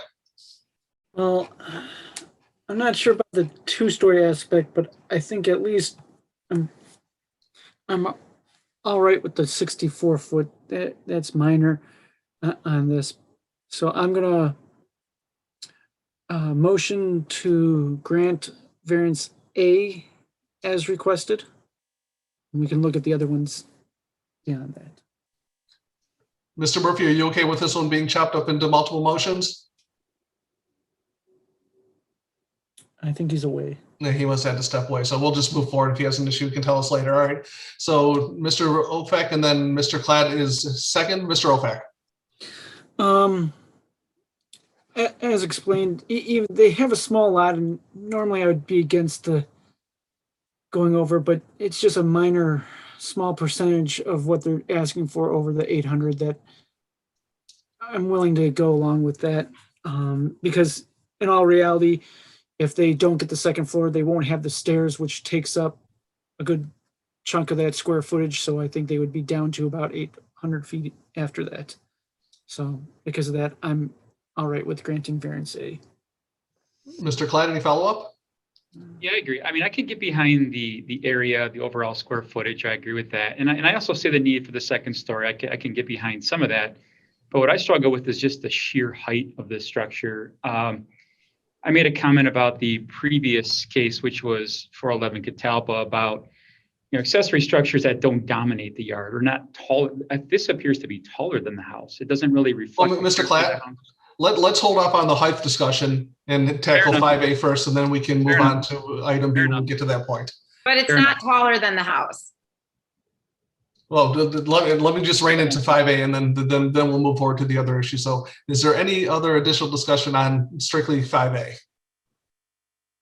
All right, not seeing any, I will move forward with the roll call vote. Mr. Moore? Yes. Mr. Klatt? Yes. Mr. Gavin? Yes. I vote yes. Mr. Reddy? Yes. Mr. Ofak? Aye. Ms. Robinson? Yes. Ms. Zukin? Yes.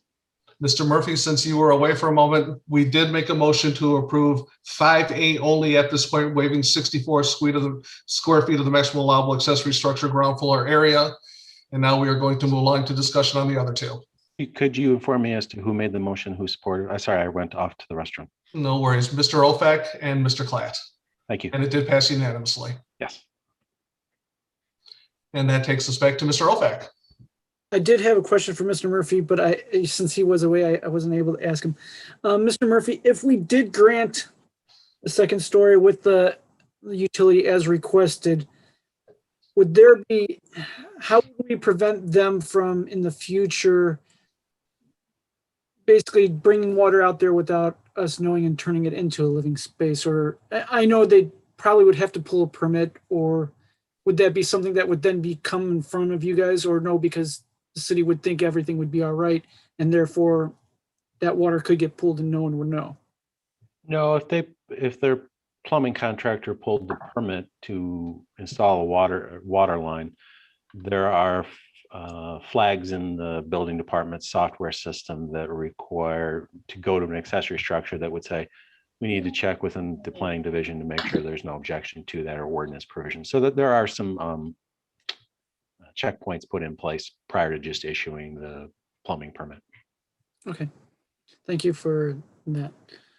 I don't know if I'm ready for a motion yet, because I'm similar to Mr. Klatt, where I'm just struggling with the overall height of the garage.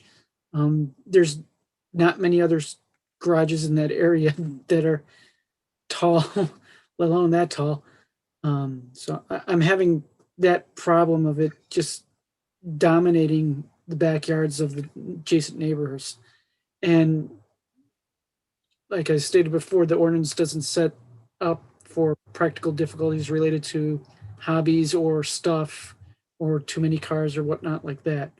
So it's strictly on related to the ordinance. So that's where I'm having a hard time going with the height portion of this, as well as the additional utilities. Well, let me get people in queue. Ms. Robinson was first and then Mr. Moore. Just in regards to the height, looking at the house from the street, the house kind of sits up on a hill. You're looking up onto the house. And if you have this garage behind the house, I don't think the height's going to be an issue to as far as how that's going to look or look out of place in the neighborhood. The practical difficulties, I mean, I can totally understand the house being as old as it is and the basement. I get that. That's not necessarily the property. I mean, that's just the house, but I think I'll be in favor. Well, there's nothing to be in favor of yet. There hasn't been any motions made, so let's be careful how we comment. Mr. Moore, then Mr. Klatt.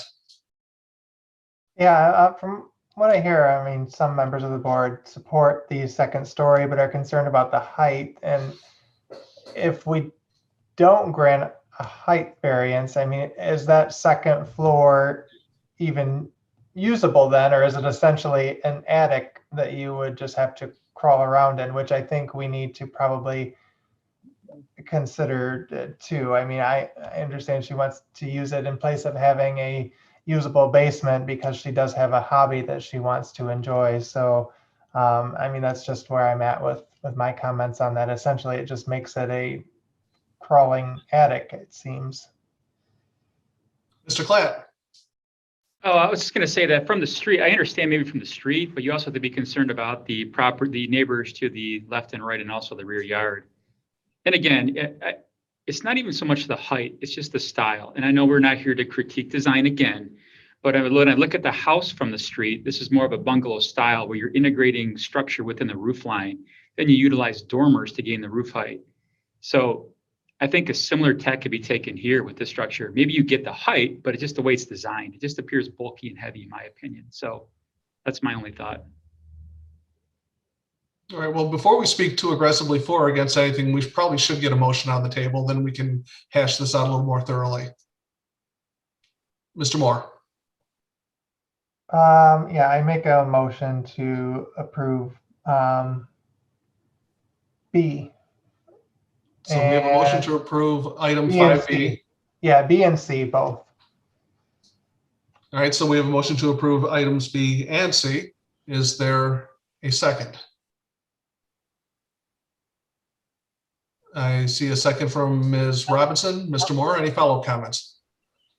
Yeah, I just, for B, I think, you know, it makes it usable space for what they want for hobbying purposes.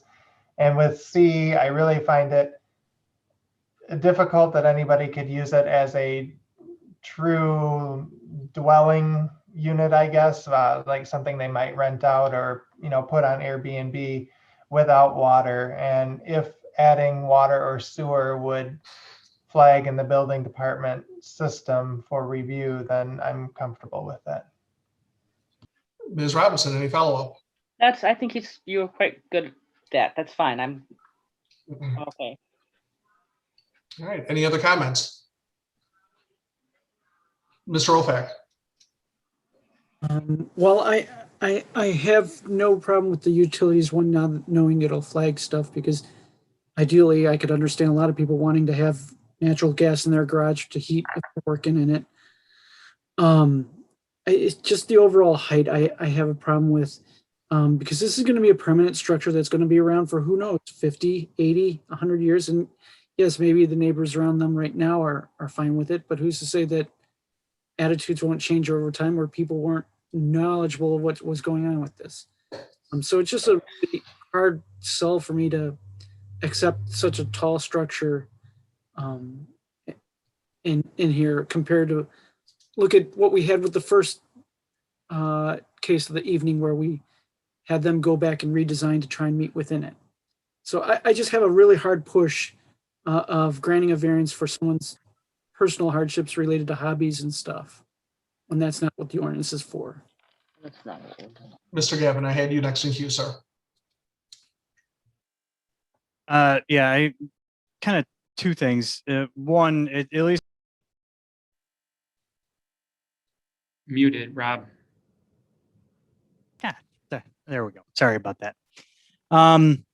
As far as the point about the neighboring property owners, I did note that I think the neighbor directly to the north actually sent in a written comment. They were in favor of this. So just wanted to point that out in case it got overlooked by anybody.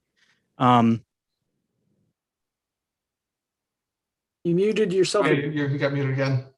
How is that happening? Your computer Sorry. doesn't like you. Apparently not. So where did I leave? Where did I leave off? I guess what I was going to say I agree with Mr. Ofak and Mr. Klatt. My problem is really on the height. Because I could easily see, if it's a matter of heating it, and we didn't allow a combination of utilities, they could easily have an electric heater in there, and it would still be just as usable. Probably not as cost effective for them to heat that space, but it's six of one, half dozen the other. The height I see is a problem. I did like Mr. Klatt's thoughts on that, and I think on doing dormers and working in with the roof line. But then again, it's not our job to design here. If that's something that they want to consider, us tabling and them coming back, with a possible way to look at it and bring that down a bit, I would be quite open to that. Any other comments? Ms. Zukin? I just see this as an extremely large variance request. The lot size, I don't think supports this kind of second story on the garage. I know we've denied so many that wanted to go to 15 feet instead of 13 feet. And I don't see a practical difficulty here whatsoever. I have a 100-year-old house, and if I wanted more space, I would do an addition to my house. I wouldn't try to get a variance on putting up a 2-story garage. I just don't think it's warranted in this case, and I don't think there's any proper showing. Are we allowed to comment? No, actually, we're on this side of the table. We did hear you thoroughly. Okay. Gotcha. Thank you, though. Yeah, and I can't support this motion either. In my mind, this board has been pretty consistent in terms of the height of rear yard accessory dwellings. We have had numerous cases, one just this evening.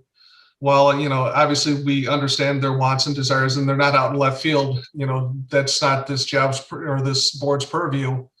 At the end of the day, I think the height ordinance that we have in place for rear yard accessory dwellings is adequate, and I don't see any reason to stray from it at this point. So, any other comments? So at this point, the motion on the floor is to approve variances B and C. Oh, Mr. Reddy, I apologize, I didn't see you, sir. That's okay. I was just wondering if we wanted to give the petitioners the option of withdrawing and coming back with a yes. height. Thank you for that. Too many cases. So we are down a board member this evening. So you would need to carry 5 out of 8 affirmative votes in order to get this passed. We can table this until next month in hopes of having a full board, or we can move forward with the vote this evening, and it's completely up to you folks. If we wanted to remove the second story, can we do that verbally here? And if we were just going to go to, say, you said 15 feet is the maximum. Mr. Murphy? Correct. That's correct. I mean, is that something you're comfortable with them doing verbally, or would you want us to table this so they can submit new plans to your department so all the T's and I's, can get crossed and dotted? I think it would be appropriate for the board to act on the petitioner can either withdraw variance request B, or the board can act on the motion that's currently on the table. Either way. Folks? So what does that mean? So I guess my question was, if we remove variance B, I could still go 15 feet without having to request an additional variance, correct? The accessory structure would be able to measure 15 feet in height at the midpoint. At the midpoint of the roof If you want, I can bring up on the screen the elevation so that we're clear on the. Well, no, our question is if we remove it, can we be approved tonight? I mean, everybody knows what we're dealing with out there in COVID. To get concrete people, to get the lumber, to get the equipment we need, regardless of the height, we're already like, we should have started this a couple months ago, but we couldn't get on time for last month. Like, what is the quickest way for everybody to be happy and us be able to start a garage? Because the garage we have now is ridiculous. So regardless, like we're looking at the quickest way. If we can't have the height, I get it. Okay. But then, so if we remove that, can we be approved tonight so we can apply for our permits and start our project? If you withdraw variance requests B and C, B related to the height and C related to the utilities, the board has granted you the variance request to build an 864 square foot garage. If you build it at 15 feet in height, you can submit for building permits tomorrow. Right. But why do we have to remove C tonight? There would need to be some action upon it. Otherwise, you could submit for building permits to build a 15-foot tall garage, but since you've asked the board for a variance request, it's either appropriate for the board to act on that variance request or for you to withdraw the variance request. Right. But if we withdraw B, why are you saying we've got to withdraw C? No, it's entirely up to you. Oh, okay. All right, so hang on one second, Mr. Moore. Let me stick with the petitions for just a moment. So just for clarity's sake, we have a motion on the floor for items B and C. Would you like to formally remove B from consideration? Yes. All right, so with that being the case, do we need the maker of the motion and the second to withdraw? I'm sorry. Can we actually vote? I mean, first, I think you guys need to understand, you guys do this every month and every day. We do not. We've never had to ask to build something before. So sorry for our ignorance or any frustration about our questions. So anyway, so my question, I guess what I'm confused is we voted on A separately. And now we've grouped B and C together. And if we forego B, I got to come back next month to ask for C. No, we'll take care of that tonight. Okay. So, and then, yes, somebody's got their hands up. I don't. Yeah, no, I'll get to Mr. Moore in a second. I just want to make sure that you and I are on the same page before I start asking other questions of the board. So back to my question, do you want to withdraw B formally? So here's what happens. So if we vote and you guys deny B, can we remove it and then move forward or no? No, you need to make a decision. All right.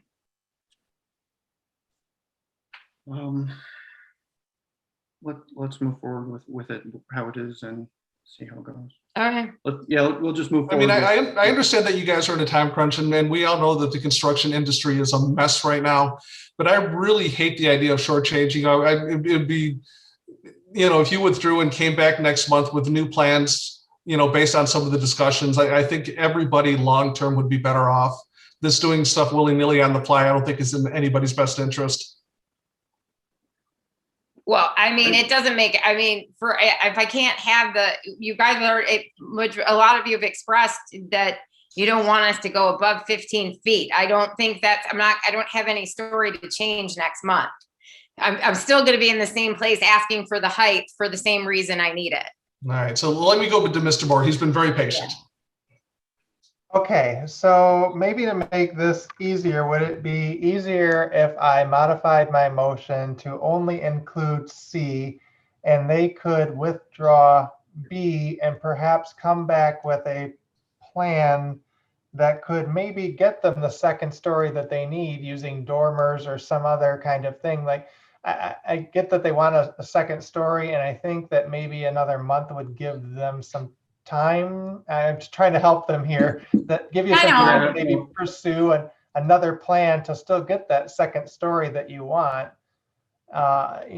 Maybe just throwing in the towel on B for time's sake. I mean, Mr. Chair, you've even said yourself that, that you could come back with a better plan. So, I mean, Well, when I say a better plan, I mean a plan that conforms to our existing ordinances. Exactly. I mean, I'm willing to modify my motion to approve only C. if I would that helps. I would simply suggest you withdraw your original motion and start fresh. All So right, that everyone's clear with what a brand new motion is. I will withdraw my motion then. And then I already forgot who made the second on that. Miss Robinson. Ms. Robinson. Okay, are you okay with that being withdrawn? Yes, yes. Okay, so now we are back to a clean slate. Mr. Olfak. I will make a motion to grant variance C as requested to allow for natural gas to be brought to the garage. And so we have a motion by Mr. Olfak and we have a second by Mr. Moore. All right, any comments on this motion, Mr. Gavin? Just for clarity's sake, you said just natural gas. You mean a combination of utilities, meaning natural gas and electricity. Combination. Okay. Of I just wanted to be clear that we were all clear on the motion. Sorry, I meant that was the. Thank you. Thank you. I was Sorry. like, what? Sorry, no. I just meant that in addition to electricity, that was the only utility for the combination. Yes. Not. Okay. All right. So any other additional follow-up comments, Mr. Olfak? The hardship I see is for the people who want to heat their garages to do work in them, having an option between natural gas and electric. So that's where I can understand their hardship on that one. All right, Mr. Moore, any follow-up comments from you, sir? No, I've said enough. All right, any other comments from the board? All right, I will not be supporting this motion. Not that I don't want to, and in theory, it makes sense to me for electric and natural gas to be combined, and I do not see the potential for somebody living there, but the Plan Commission did make it pretty clear on Tuesday night that they are going to be addressing multiple utilities and accessory dwellings as part of a master plan overhaul that's going to include a variety of things. And there are so many moving parts to multiple utilities and potentially living in accessory dwellings that I think we should give them the time to hash out what that might look like before this board starts approving those things. With any other comments, I guess I will go ahead and do the roll call vote. Ms. Zukin, and this is to approve the two utilities in the accessory dwelling. Ms. Zukin. No. Ms. Robinson. Yes. Mr. Olfak. Nope. Mr. Reddy. Yes. I vote no. Mr. Gavin. Yes. Mr. Klatt. Yes. Mr. Moore. Yes. All right, so if I did my math right, that passed 5-3, Mr. Murphy? Correct. Okay, so that takes care of item C, So which has for been the- approved. For the petitioner's clarification, the board granted you the variance request so that you may have a combination of utilities. Yes, Okay. we got that. Yep. We're going to withdraw the height. All right, then does that make us officially done? Yeah, do I have to come back to you guys when I rip up my basement floor? Anyway. Rip up my basement floor. If you're formally withdrawing item B and we have approved items A and C, I think we are all set here with these. Yeah, with these. we will. Thank Thank you. you. And then sorry that didn't go a little more smoothly, but we're all volunteers too, and we're trying to work through it. And so Right, it was, we appreciate your like I said, patience. it was just very confusing. Not just for you, I assure you. I'm a psychologist. We don't run group this way. That's like group, Anyway, thank you. All right, have a wonderful night, folks. Goodbye. Bye-bye. Okay, so that moves us along to item 6, case number 210522, public hearing on the appeal of Lydian Shemby, petitioner and owner for the following variances. And I apologize if I got that last name completely wrong. waive 2 feet of the minimum required 10-foot north side yard setback, waive 6.8% of the requirement that an attached garage accessory structure be no greater than 50% of the total width of the front facade of the structure, waive 155 square feet of the maximum allowable total lot coverage of 1,800 square feet, waive 3 feet of the maximum allowable 30-foot height of a single family dwelling, and E, to waive 586 square feet of the maximum permitted gross usable floor area of 3,500 square feet for a single family dwelling to permit construction of a new single family dwelling with a front entry attached garage located at 312 North Washington. Mr. Murphy. This site's located at the corner, just north of downtown, at the corner of North Washington and University. It contains an existing 2-unit rental property. And as you can see on the screen in front of you, the petitioner is proposing to demolish that structure and construct a new single-family dwelling. This site, based on the lot size, this site requires a 10-foot setback off of the north property line, so adjacent to University Avenue. And the petitioner has shown that 10 feet, the required setback in the dashed line. Their proposed house is only set at 8 feet off the property line. So they are seeking a variance request to go closer to the property line, north property line, than the ordinance allows for. The existing, the proposed front entry attached garage represents 56.8% of the total width of the front facade of the home. And I'll refer to the floor plan and their elevations. The front entry attached garage, the house is 37 feet wide. And again, that front entry attached garage is larger than 50% of the total width of the house. So they're seeking a variance request for that attached garage. This lot is 5,500 square feet in total lot area. And the ordinance for this lot size, the ordinance allows for a maximum allowable lot coverage, and that's every structure with a roof line. Allows for a maximum total lot coverage of 1,800 square feet.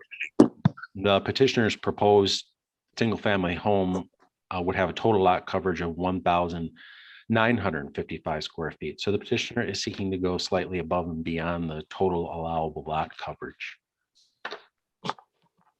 The proposed height of the structure measures, and again, we measure it at the tallest midpoint.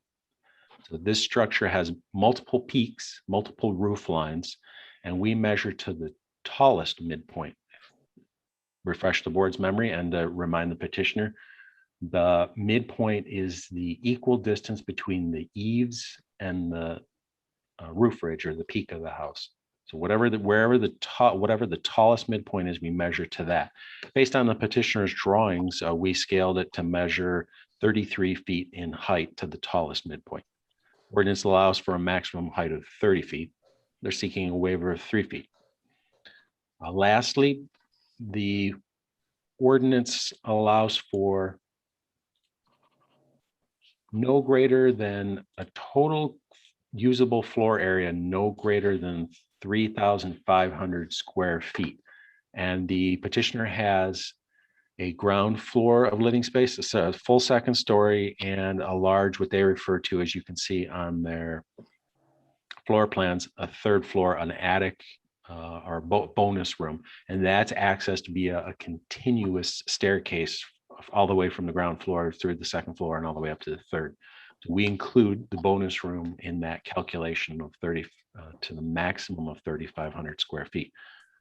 First, second, and third story bonus room total 4,086 square feet. So it does exceed the maximum allowable, and they're here seeking a waiver from that standard as well. We did receive one written public comment and no audio comments. And I'd be happy to answer any questions that the board may have. Any questions for Mr. Murphy at this point? All right, not seeing any. I see the petitioners are present. Who would like to go first? Good evening. Can everyone hear me okay? Yes, sir. All right. Good evening, everyone. Sorry, I was falling asleep a little bit here, waiting to be invited. But again, good evening. My name is Zaid. I represent Lady Ann. He's the owner of this property. So we designed this home initially with the one variance in mind, which is the 2 feet. Sorry, I'm just trying to pull up the drawing here in front of me. The 2-foot encroachment there on the north side of the property. I believe that we are within the setbacks in the front there on the on the west side of the property. We have a lot 25 behind us, which is about 1.72 feet away from the property line. And we are seeking mainly the 2 feet, like I said, to the north side. Mr. Ladian is looking for a little bit more space for his residents and his growing family. As you can see, these aren't very big properties, obviously. Not your traditional residential neighborhood, being on the main road. And he just needs a little bit more room, to be honest with you. As far as the height limit, I'm still a bit confused about that. I understand the height being midpoint of the roof, the main roof, the tallest roof. And to me, as I look at this, my tallest roof is the main structure in the middle there, which is about 29'9", which is about 3 inches below the 30-foot limit. So I'm not sure how we're getting 33 feet to the midpoint by scaling. And as far as going over the 1,800-foot max required, and we're in 1955, that's pretty much automatic from us encroaching 2 feet into the side yard setback.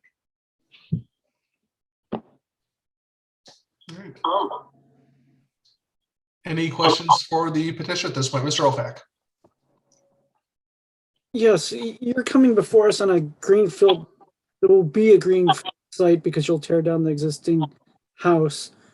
Why did you put the garage in the front, which forced the over 50%, instead of keeping it where the access is off University, which probably would have allowed you to have the garage and not have that variance come before us? So we've designed, so me, Lady Ann, hang on one second, I'm sorry. Lady Ann and I have tried to design this many different ways. So originally we actually did have the garage on the University side. The problem with that is it pretty much killed his backyard. So you wouldn't be able to have a deck. You wouldn't be able to have a vehicle parked in front of the garage. At its current design, we can at least sort of have 2 cars maybe in the driveway plus 2 cars inside. Again, not your prototypical family residence. He's abutting basically 2 kind of main roads.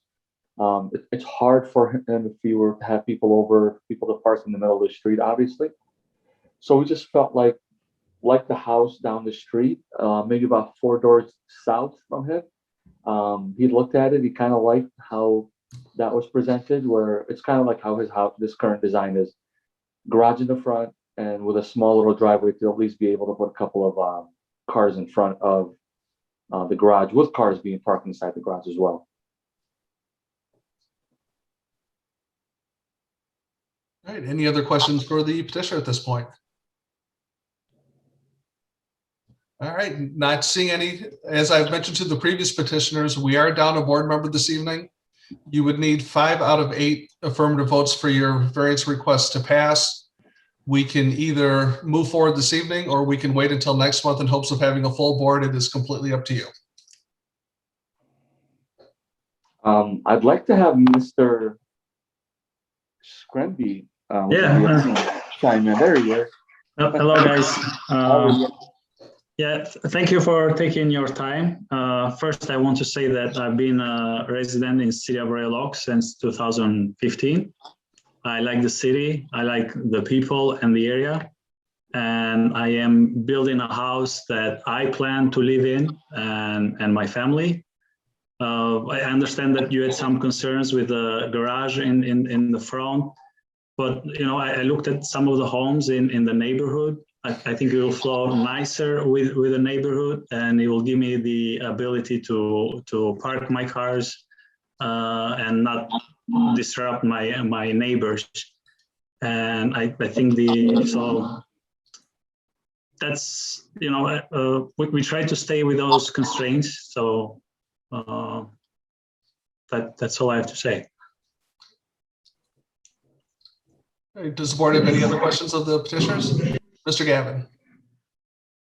I guess from my perspective, and either one of you can answer this, there's a lot of variances being requested.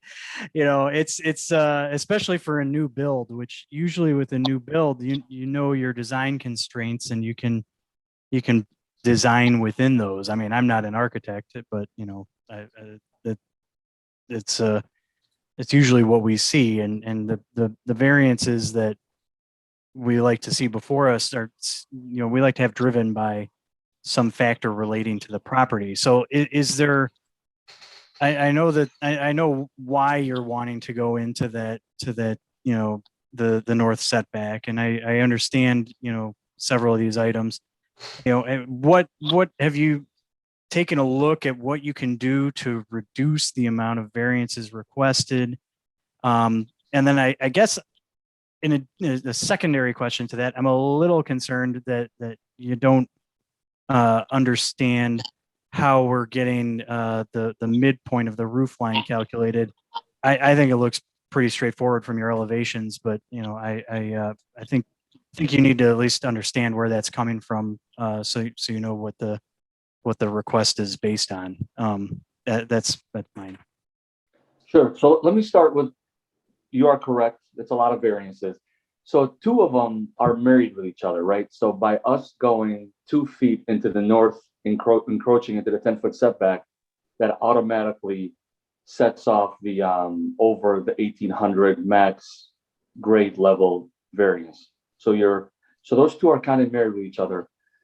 I can't really, speak for Ladion, but the third floor was just created because I've designed a lot of homes in Royal Oak, and I always like to create this third floor. It's just a bonus room. It's not real living space, but I would think that he'd be willing to sacrifice that bonus room and just keep the attic trusses up there as just that, attic trusses, and that will bring that amount down to whatever, 1744 plus 1319, which is, I think, well below the 4,000 maximum. As far as the height goes, so I'm looking at this drawing right now, and the height to the midpoint, as I understand it, is the midpoint to the tallest roof being the main roof. And that main roof, I have a dimension there. And the dimension is from the bottom of the fascia to the ridge point is 20 feet. And from the grade to the midpoint of that 20 feet is 29'9". So I'm just not sure how we're getting 33 feet. Because we're not going to the dormer, because that's its own roof line. It's the tallest midpoint, not the tallest roof peak. Tallest midpoint. This would be the tallest midpoint. That roof line would give you the tallest midpoint. Not the roof line that you're referencing there, but here.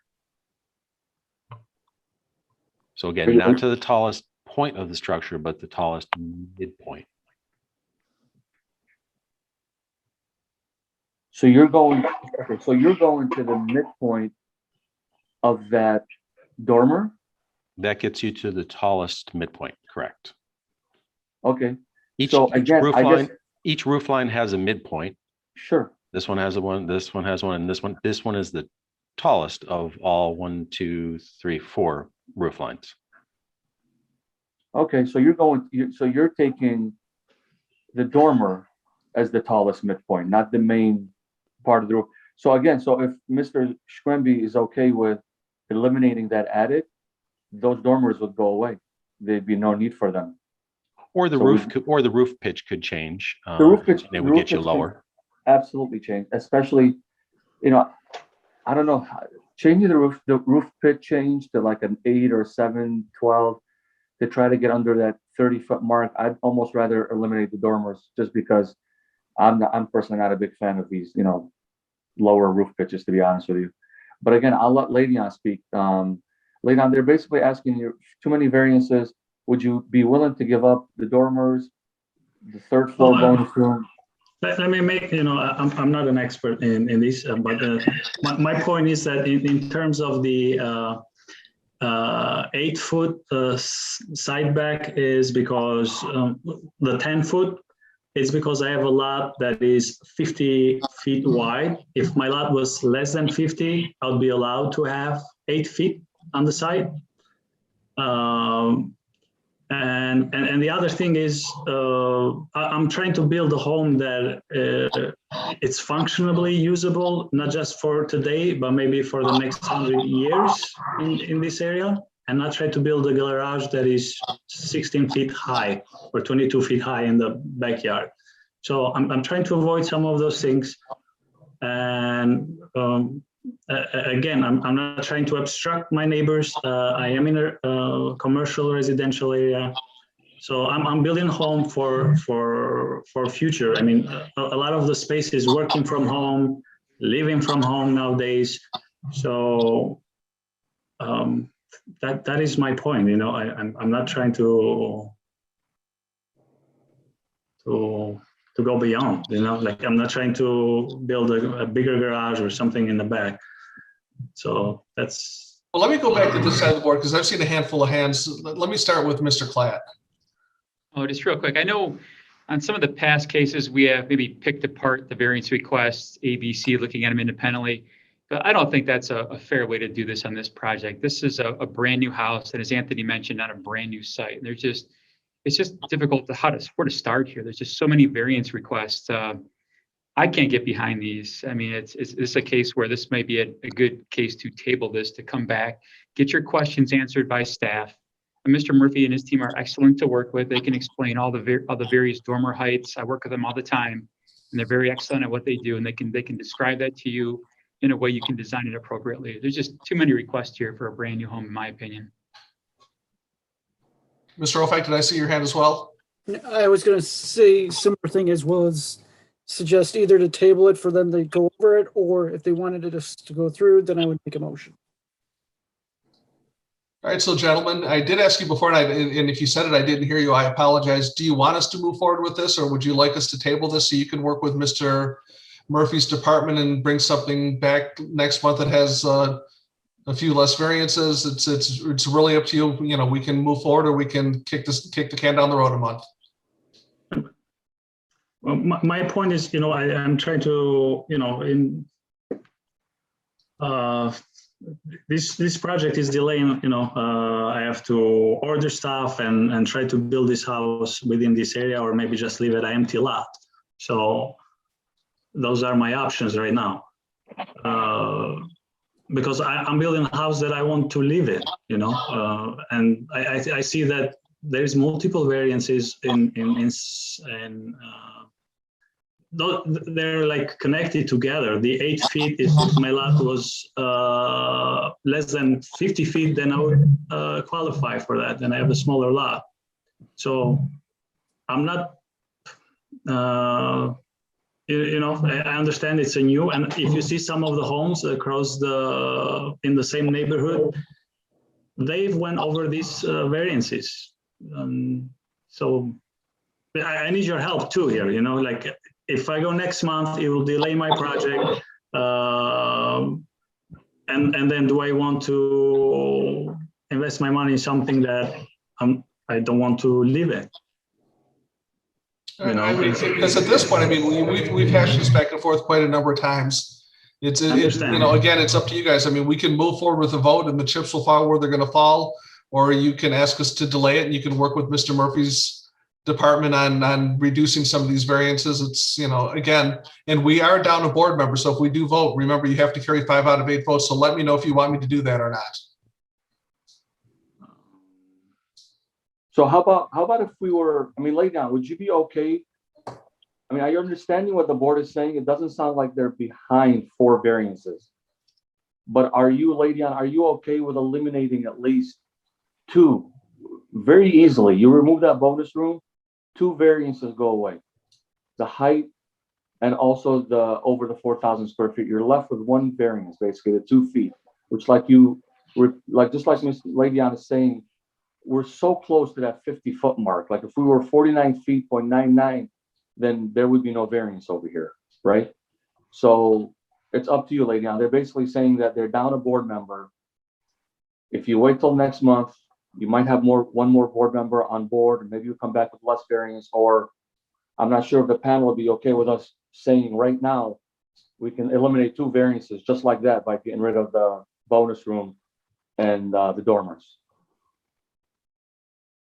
But would the board be okay with the 8 feet on the side?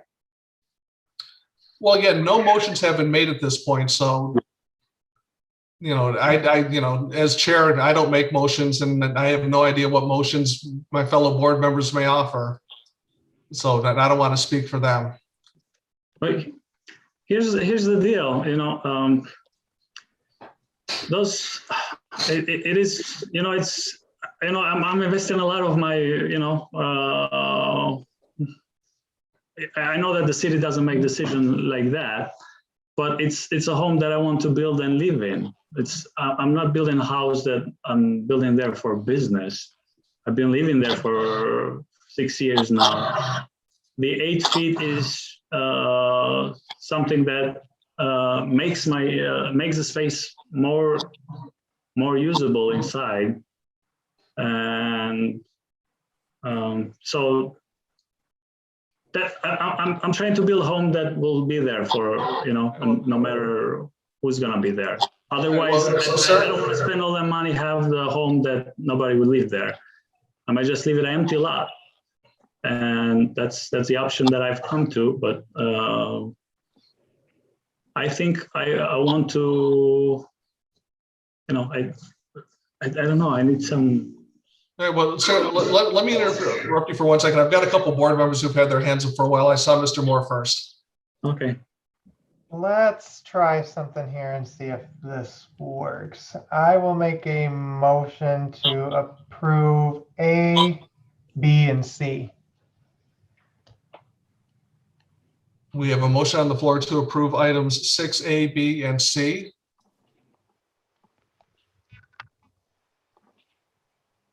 I do not see any second, so that motion will die for lack of support. Thank you. Mr. Olfak? I'd like to move to, well, I'd say, Ian, do you want us to table this till next month so you can, I see your frustration and understanding, but I really think it's best for you and your architect to talk about this, delay it 1 month, see what you guys can go through, and you either can come back to us as the same thing and say, no, I've gone through and we talked it over, no, this is exactly what I want, or you can come back and trim it down. The point is we're not trying to rush this and have you feel after the fact that you didn't have a chance to fully think that through. Again, so we went through multiple designs. It's something that we've been working since September, right? We always try to move the garage, and whether it was on University Drive, whether in the front, and even the garage that we have in front right now, you'll fit 2 cars, right? And there, you cannot open the doors all the way through. So we try to live within the means and within the requirements, and we try to build something that will be there too, you know. And I think I've come to the conclusion that those 2 feet will make the space. If you look at the rooms on the second floor, they'll be more usable. It will keep the value of the home and the city. And it's something that homes on the same road, they're built in the same way. The house in front of me, there is a duplex. It's probably over 4,000 square feet. Sir?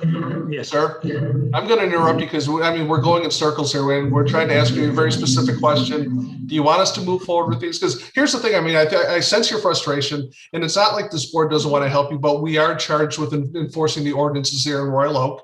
It's, you know, at this point, I really need a yes or no. Do you want us to move forward, or would you like us to table this item?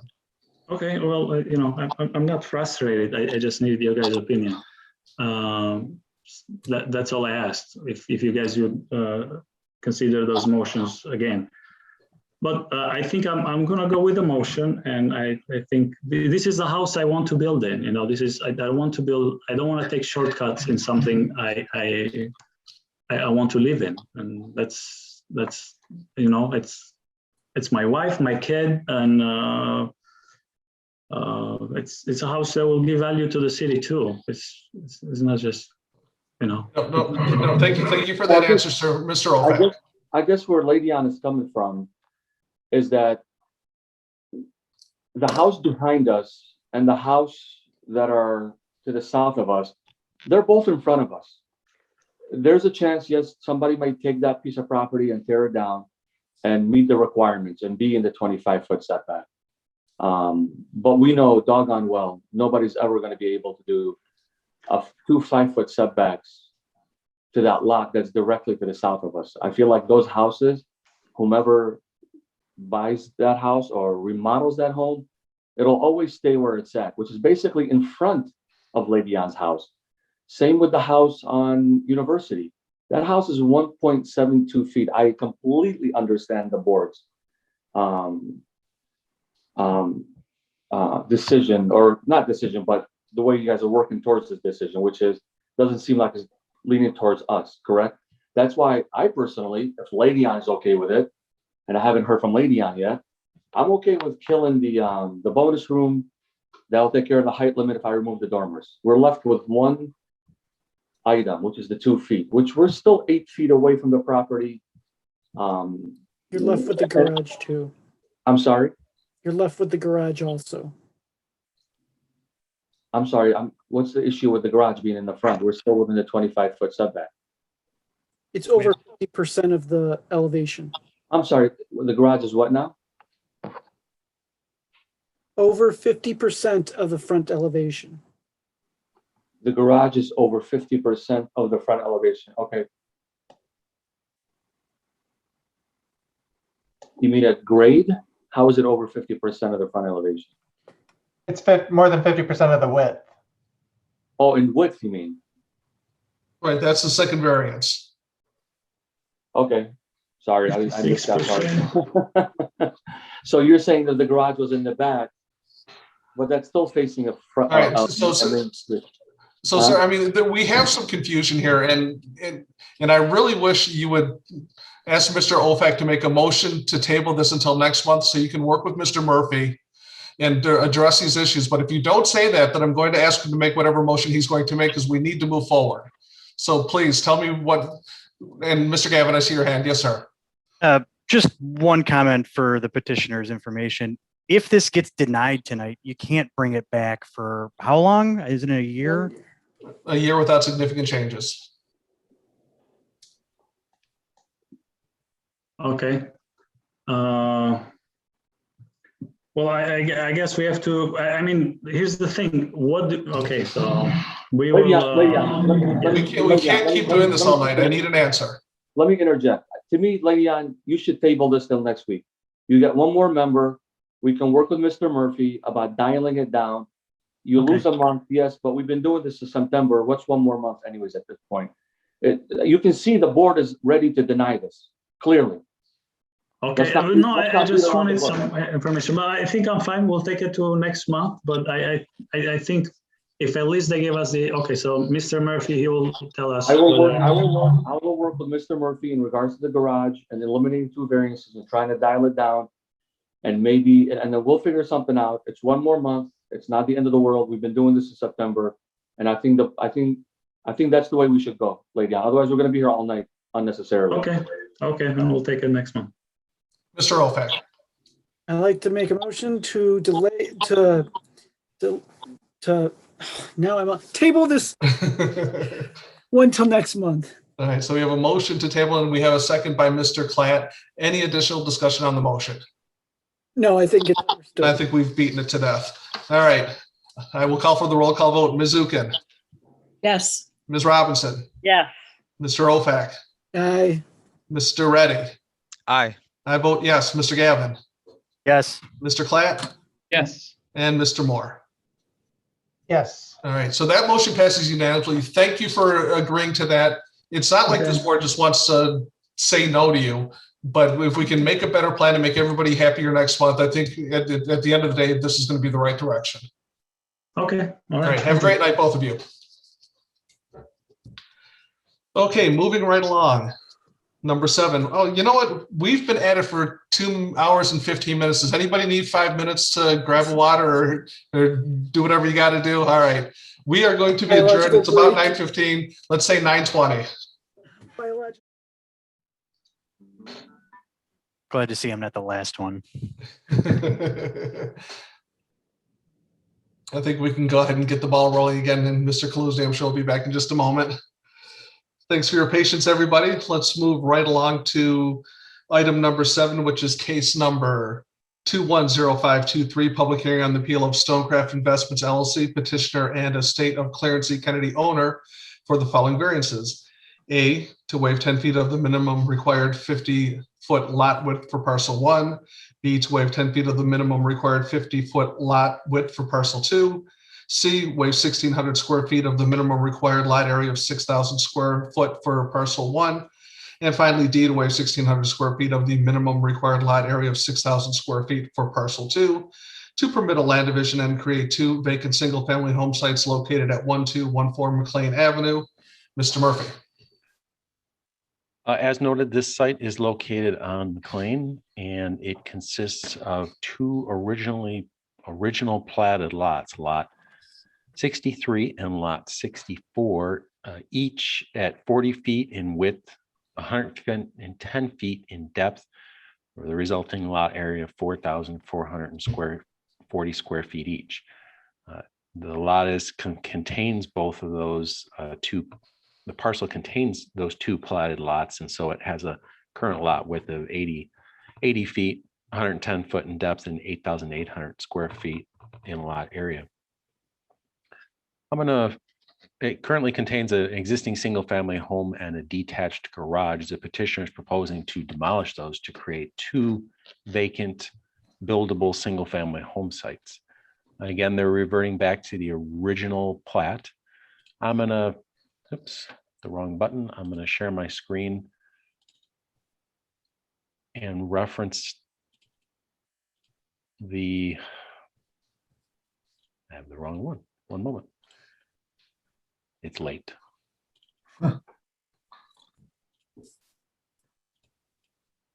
Okay. In the report, I included the 2 drawings, an aerial photograph to illustrate the current condition and a map illustrating the size of the dimensions of the original platted lots and the current size of some of the lots that have been either broken up or combined from their original plat.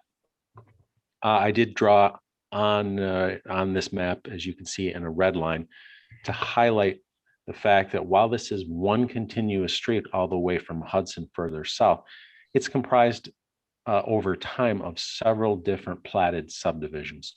So you'll see the break line here to show that things north of this line are in the Clifford Heights subdivision, and things south of it are in the Allen Giles subdivision. I think as we go further, there even is another subdivision as we get closer to the southernmost portion of the street. So this street segment is comprised of various platted subdivisions. And you'll see that reflected in some of the original platted lot dimensions, widths and depths. I did circle on the map the location of the subject property to note its relationship in size to those on the block. Those on the block, their current dimensions are larger than 40 feet in width. The majority of them are larger than 40 feet in width, and the majority of the developed lots on the block are larger than 4,440 square feet in lot area. That's the lot size that the petitioner wants to make. If the developed lots on the block were the same size or larger than what's being proposed, we would be able to administratively approve it. However, that's not the circumstance for this particular lot. So the default standard is that any newly created lot needs to be at least 50 feet in width, 100 feet in depth, and 6,000 square feet in lot area. Obviously, reverting back to the original plat, petitioner is unable to achieve that. So they're seeking a waiver from the lot width and the lot area in order to demolish everything and create 2 buildable lots by going back to the original plat. We did receive 2 written public comments that are included in the at the end of the board's online report, and I'd be happy to answer any questions that you might have. Any questions for Mr. Murphy at this point, Mr. Olfak? Yes, if we, because of how the subdivisions run right there, if we happen to grant the split, does that make other lots within that division be automatically administratively approved in the future that would not come before us? That's an insightful question, and I'm going to look at the spreadsheet that we created to determine whether it was the same size or larger as you continue your conversation. Perhaps I'll be able to give you some insight on that. I'm not certain that I have a confident answer, but I can take a look at that as you filter out some other questions. Okay, thank you. Ms. Zukin. So are we comparing it to the other lots in that subdivision or on that street? On the street, which is comprised of several different subdivisions. And that's not uncommon in different neighborhoods throughout the city. You wouldn't otherwise visually know it as you're driving up and down the street, but throughout time, different segments of streets, not subdivisions aren't necessarily in the past, they haven't been developed in their entirety with clean breaks via streets or alleys, things of that nature. Sometimes they only develop up to a certain point, and then another developer takes it forward to continue the street with a different subdivision, and they dimension their lots differently than someone on another segment of the street might otherwise do. But we are comparing it to the entire block, which is comprised of several portions of subdivisions. Mr. Klatt, I think I saw your hand next. Oh, that was my, I think I asked that question before for these lot splits, you know, how far do you go when you analyze the lots? Like, does it go from the northeast Hudson Avenue all the way to the southern street? Is it really all those homes on both sides of McLean that you average in? Yes, the ordinance has some specific parameters. And it indicates if there is defined street segment from one block clearly to another, okay, that staff analyze that particular block. If there's no defined block, that we analyze this, I think it's so many 100 feet in each direction. If it's a corner lot, we compare it to other corner lots at that same intersection. So there are several different scenarios. And this particular one clearly falls within the ordinance provision of looking at that exact defined block, that street between those 2 other intersecting streets. So it's just like some of those lots are 107, 105. That's just weighted into that average of what it could be. Okay. Yes. Thank you. Yeah, they're staggered, as well as several of the other streets to the east and to the west of this particular one. Thank you. Any other questions for Mr. Murphy at this point? Ms. Robinson. Does that mean that if we were to allow the split to happen, that these 2 lots, number 64 and 63, would be the 2 smallest, or some of the 2 smallest on that block, on that whole block? Some of the 2 smallest. That's probably the best way to put it. They're not. There are others of equal platted dimensions. And I can jump back to that screen. I think that's helpful in our conversation for clarification. You'll see that the subject property is circled here as a 1214. On the same side of the street, the lots to the north of it, all of them have houses that are built upon them. You can see from the aerial photograph, and they're built on the original platted size lot, 40 by 110. It's not until you get to the house at 1114, several doors north, and the 2 preceding ones, that they're comprised of portions of the platted lot. You'll see the outside dimension indicates the current width of the lot, 60 feet. And you'll see the inside dimension references what it was originally platted as. So clearly the individual at some point in time combined the portions of platted lots to get to 60 feet. But the actual plat were originally at 40 feet. And that's not uncommon throughout residential and even commercial corridors.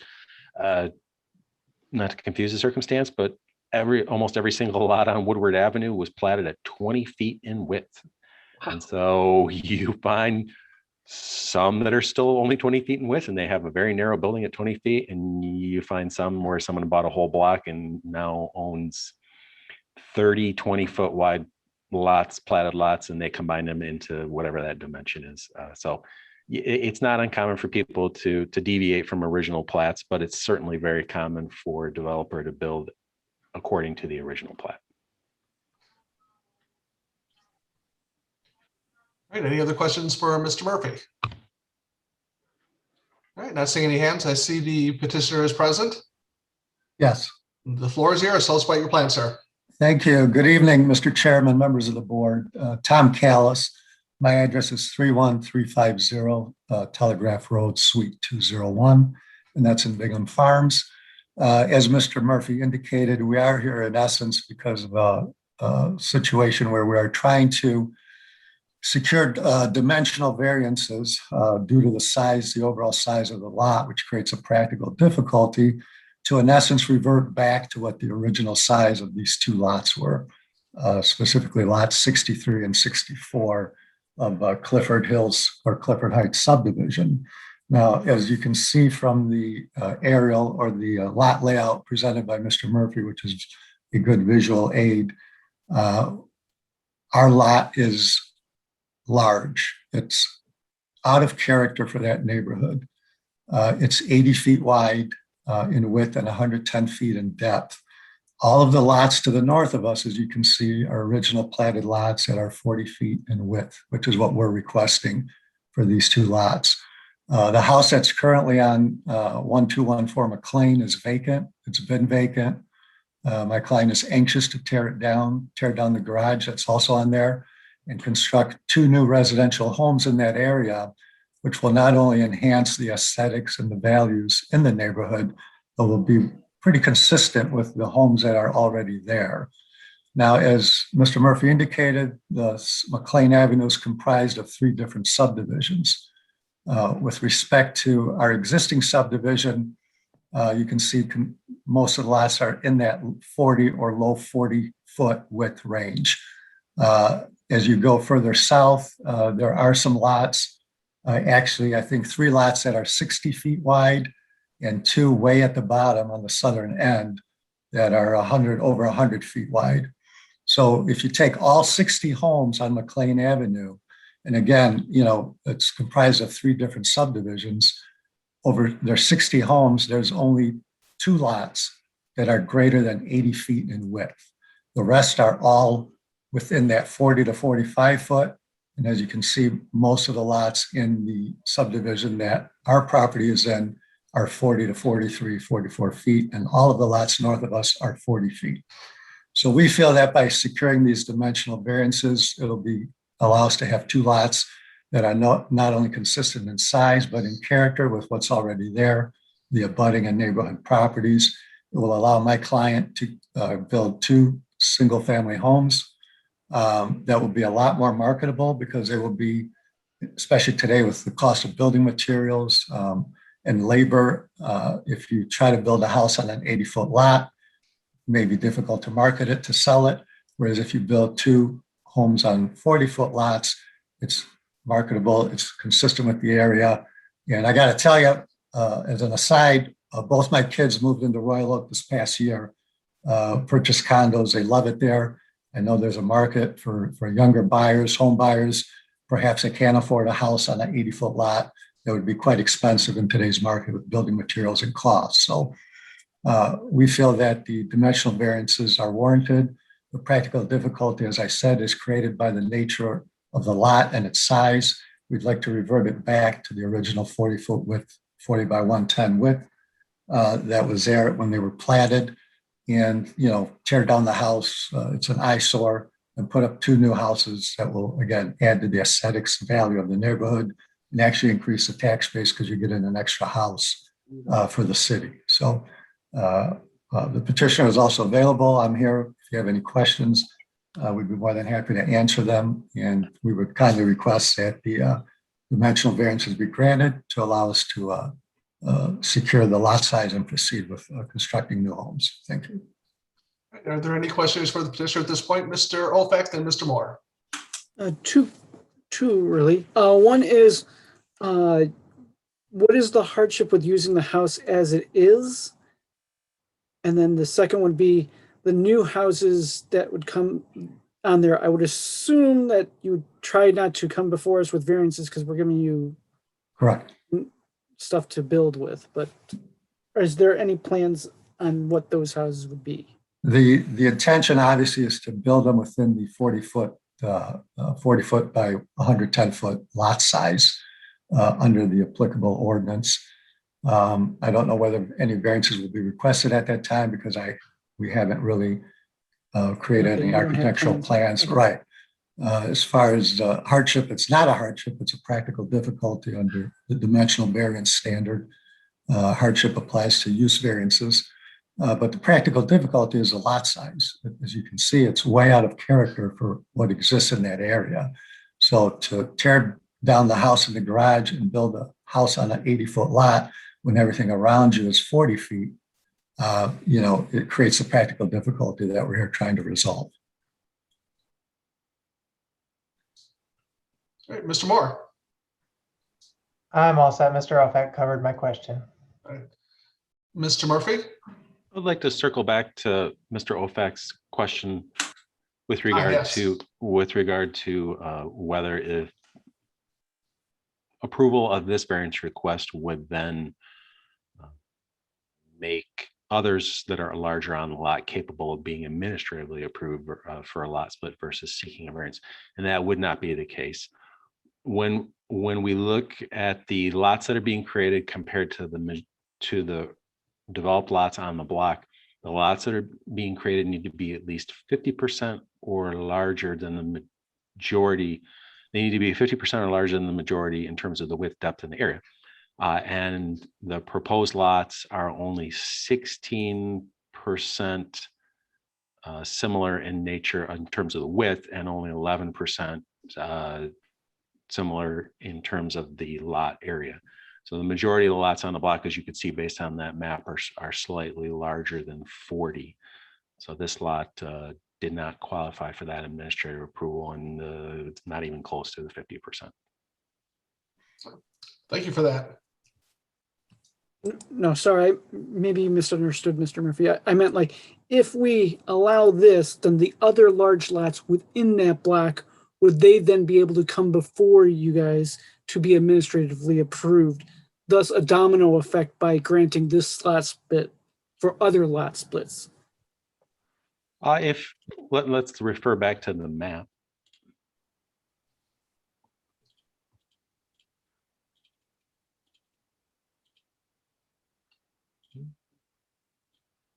I'll go back. The easier ones to reference are the ones on this southern portion of the street.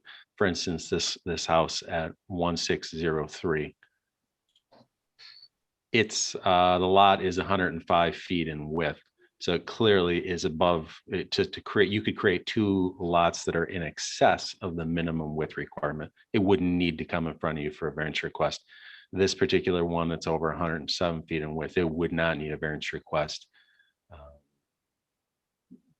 Obviously, you get the point of, yep. There are very few that could be split without the need for a variance request, but there are some. Thank you. All right, any other questions for the petitioner or Mr. Murphy at this point? All right, not seeing any. Sir, as I've mentioned to the other petitioners, we are down a board member this evening. You would need to carry 5 out of 8 affirmative votes for this to be granted. We can move forward with your permission, or we can wait until next month in hopes of having a full board. It is your decision. You can proceed. please. Thank you, sir. Thank you. Anybody? Mr. Reddy. I move that we grant all 4 variances. We have a motion on the table to grant variances A, B, C, and D. Mr. Klatt is a second. Mr. Reddy, any follow-up comments? Yeah, I mean, I think the what was that practical difficulty was well explained, and I think that the current size of the lot is more out of character with the neighborhood than the 2 split lots will be more in character than the current 80-foot lot. So therefore, I think it's I think we should approve it. Mr. Klatt, any comments from you, sir? I agree with Mr. Reddy's assessment. I think he's spot on. Any other comments from the board? Mr. Olfak, then Mr. Gavin. I think the beauty of the book is the variety of lot sizes. And as we saw from 2 of the comments of the neighbors in the area, they are concerned about splitting the lots, causing disruption to that overall beauty of the variety. And by default, I'm always, for the most part, against lot splits because of liking that variety of character that I feel the neighbors have. You don't always need to have a same size lot for everything. And I think something like this, where the house could be renovated and still used, is still acceptable. That. All right, Mr. Gavin. Yeah, I don't, I'm going to be against this. I don't see that they are unreasonably prevented from using an 80-foot lot for building a new home and using for residential purposes. And beyond that, I don't, yes, this is a larger lot for that street, but I wouldn't say that it's unique in any way, shape or form. It's quote unquote double lots are very common throughout the city, as Mr. Ofak noted, and I think they add to the character of our city. So I'm against this. All right, any other comments? Mr. Moore. Yeah, I'm going to be against this one as well. I feel that the 50-foot lot standard is there for a reason, and I'm not convinced that the 40-foot width is not going to have to cause them to come back for other variances in the future. I think that's what the 50-foot helps with, and so I can't support this. Ms. Robinson. I cannot support this either. I've never been in favor of divvying up our city smaller and smaller lots, and I think that's what it's doing to this street. I understand what they're trying to do, but I think it does change the character of the neighborhood, and I think that's what makes Royal Oak so great. So I will be against this. All right, any other comments? And if I could just add, if somebody can maybe go through some of the analysis for a non-use variance, that might be helpful. We'll remind the board too that there's some specific criteria related to land division requests, and that's included at the end of the report. I can always bring that up on the screen if anyone would like to frame their language based on that as well. So because that is appropriate. Well, let me give Mr. Reddy the first bite at the apple if he wants to do that. If not, I can certainly hand it off to Mr. Ofak because I saw his hand go up. That's fine with me. All right, Mr. Ofak, floor is yours. All right. Does this prevent them from using the permitted use? No, they can use it right now as a single family house on an 80-foot lot, or they can build a new one. Does this do substantial justice to the applicant as well as other property owners in the district? That one's sort of a toss-up. As you've seen, some of the written testimony is against this, saying it would hurt their neighborhood. Some people might think new houses help their neighborhood, so it's sort of a toss-up on that. The plight of landowner is due to the unique circumstance of the property. It's not really unique in my opinion. There's a bunch of other lots on there that would be in the same case as his of needing split. Hardship has not been created by anyone personally having present interest in the property. No, it is created by them trying to split this and not use it as that. In addition, for land divisions, it's got to meet width, size, and general character lots in the neighborhood area. While it is close to some of the 40-foot lots, there are a lot of lots bigger than that. Granted, it's within a few feet, but still, it's not 40. The width and shape leaves adequate buildable area to allow construction of a dwelling which is in harmony and character in the neighborhood. Probably, if they wanted to have a smaller house, though they probably would not do that to maximize the value and return. The extent to which the developed lands in the neighborhood and/or have maintained required yards, lot areas, and width. Sure, I guess I'm guessing that would be probably able to be met. So because the majority of it, or at least over half of these, they don't meet, in my opinion, I can't vote for it. I think I saw Mr. Gavin's hand next. No, I was going to comment on something on the last criterion there, but Anthony covered it. And and I agree with his analysis. All right, not seeing any other comments from the board. At this point, the motion on the table is to approve the lot split. I will do the roll call vote. Ms. Zukin? No. Ms. Robinson? Sorry, no. Mr. Ofac? Nay. Mr. Reddy? Yes. I vote no. Mr. Gavin? No. Mr. Klatt? Yes. And Mr. Moore? No. All right, would somebody like to offer a motion in the alternative? Mr. Ofac?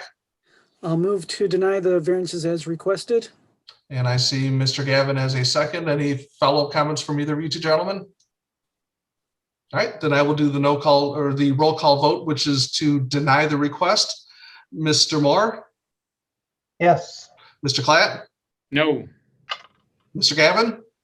Yes. I vote yes. Mr. Reddy? No. Mr. Ofac? Aye. And Ms. Robinson? Yes. And Ms. Zukin? Yes. All right, so the motion to deny does carry 6-2. Thank you. All right, thank you for your time, sir. Get to the right page here. Moving on to item 8, case number 210524, public hearing on the appeal of Kathleen and Craig Everlove, petitioners and owners for the following variances.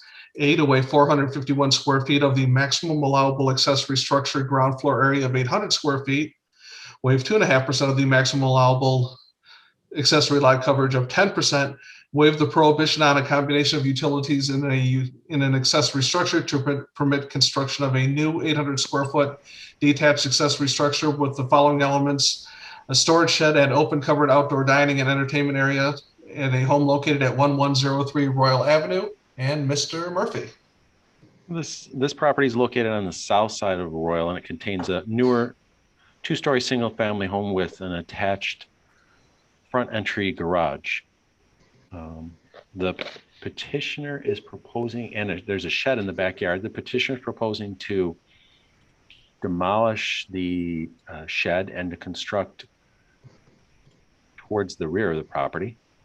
So again, this is Royal, front entry, attached garage off of Royal. It does have a very long distance, large depth, and the petitioner is proposing to construct an 800, an 800 square foot accessory structure. And as we know, the ordinance states that combination of the ordinance allows for 2 accessory structures, and we consider an accessory structure an attached garage, a detached garage, a shed, a carport, items of that nature. The ground floor area of the 2 may not exceed 800 square feet in ground floor area. The current attached garage and the proposed 800 square foot detached accessory structure, they certainly exceed the maximum allowable ground floor area. So the petitioner is here to seek a waiver of 451 square feet from that maximum allowable accessory ground floor area of 800 square feet. The ordinance does state that they may also not exceed 10% of the lot area. And when we combine the existing attached garage plus the ground floor area of the proposed accessory structure, they represent together 12.5% of the lot area. And the petitioner is seeking a variance of 2.5% from that maximum allowable 10%. I'll reference the floor plan and the elevations that are provided by the petitioner. It's mildly similar in nature to the variance request that you heard several requests prior. The petitioner is proposing a single structure with a single roof line. A portion of that at 12 feet wide by 20 feet in depth is dedicated to what the petitioner is referring to as shed storage, enclosed on 3 sides and accessible via a front door, a man door. And the majority of the structure, or 560 square feet, is dedicated to a open covered outdoor dining and entertainment area. The petitioners provided a floor plan to illustrate the components of that, and they have identified the following utilities: electricity, Ethernet cable, natural gas, and water. As we've discussed prior, the zoning ordinance provisions prohibit an accessory structure from containing a combination of utilities that would make it convertible to living space. So the petitioner is seeking an appeal in order to have all those utilities that they've identified on their floor plan. We did receive one written public comment, which is included at the end of the board's online report. So you have that for your review, and the petitioner is present. Ms. Schwinger did leave the meeting, so I'm looking to see, yes, they are present, Yes, and they'd be they're able there. to answer any questions that you might have, as well as I. All right, Mr. Ofac. Mr. Murphy, so if this structure was not all the way in the back and it was attached, or basically attached to the house, there wouldn't be any problems with the utilities. It's because it's all the way back there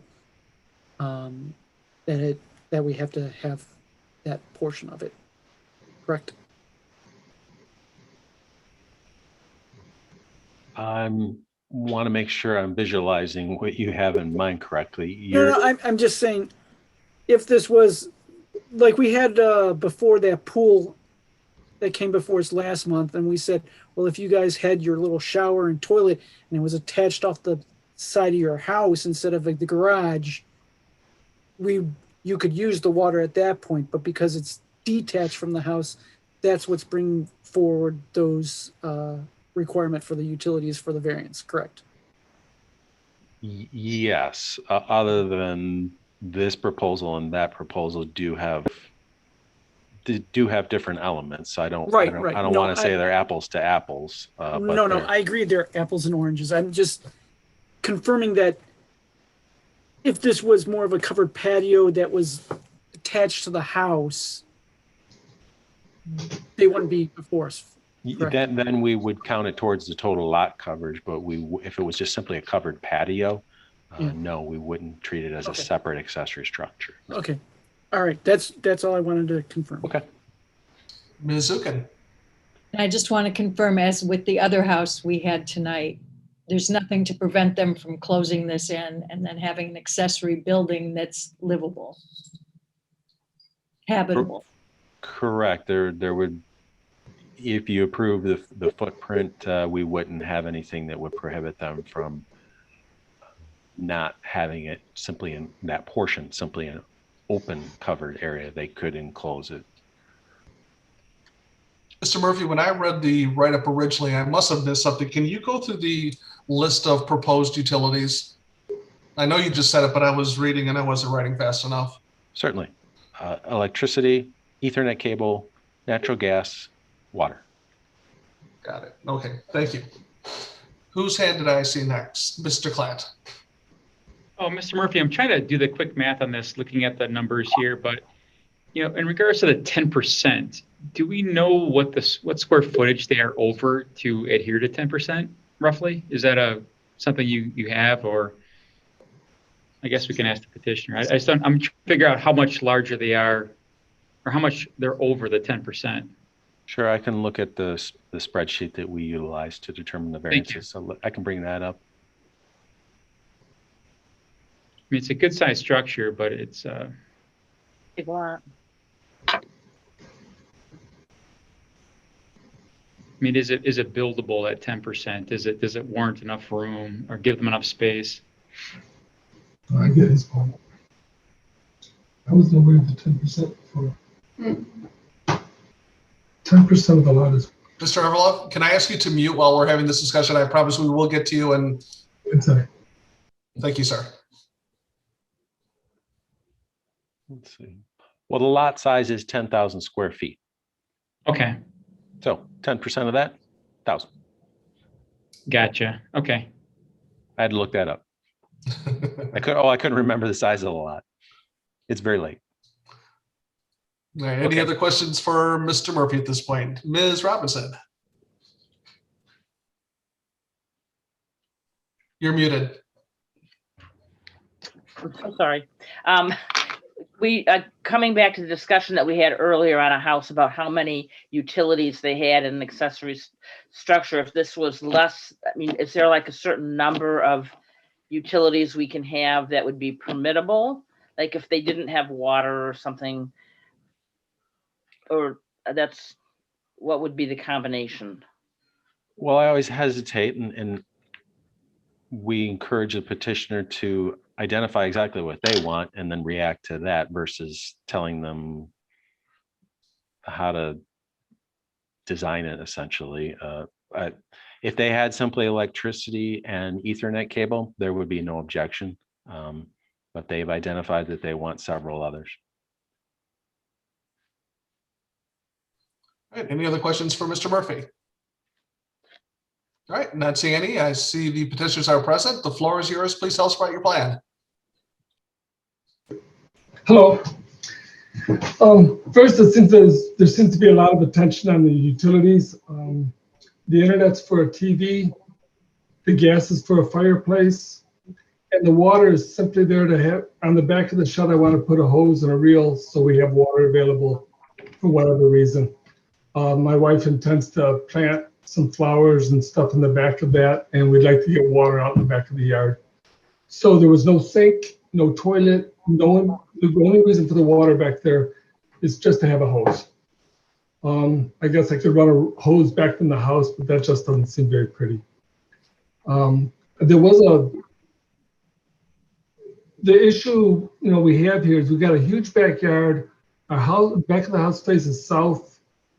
There's no real good place to just sit down and have a dinner without the sun beating on you. So we wanted to put a covered structure, and it was too difficult to put it off the house. There were too many architectural changes and structural changes. So we opted to go remote into the back of the yard. And we're hoping to meet your approval. All right, excellent. And going back to the board, are there any questions for the petitioner? Mr. Murphy, can you flip the screen? Thank you, sir. All right, any questions for the petitioner at this point? Mr. Rofak, and then Mr. Moore. So what are the hardship with needing to have the utilities back there? You spoke of just the water for it, but do you need to have the natural gas? Could you not do electric for the heating aspect of that? What's the hardship of why you have to have that? Basically, we were putting a gas fireplace out there. That was the intent. We hadn't really considered electric or any other. We didn't want to put real wood. So we wanted a fireplace to gather around in the evening and just talk. So that was why we did that. We just chose gas. It just has a nice feel to it over electric. All right, any other questions for the petitioner? All right, Mr. Moore, I'm sorry.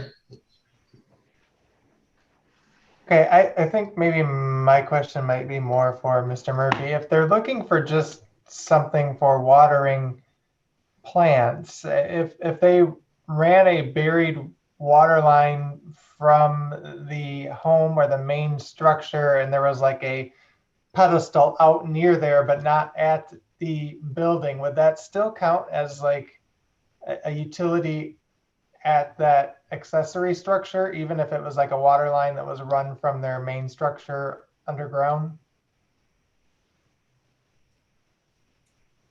We don't see that request too often. If it's not connected to the accessory structure, then no, they would be allowed to have that. They Okay. would.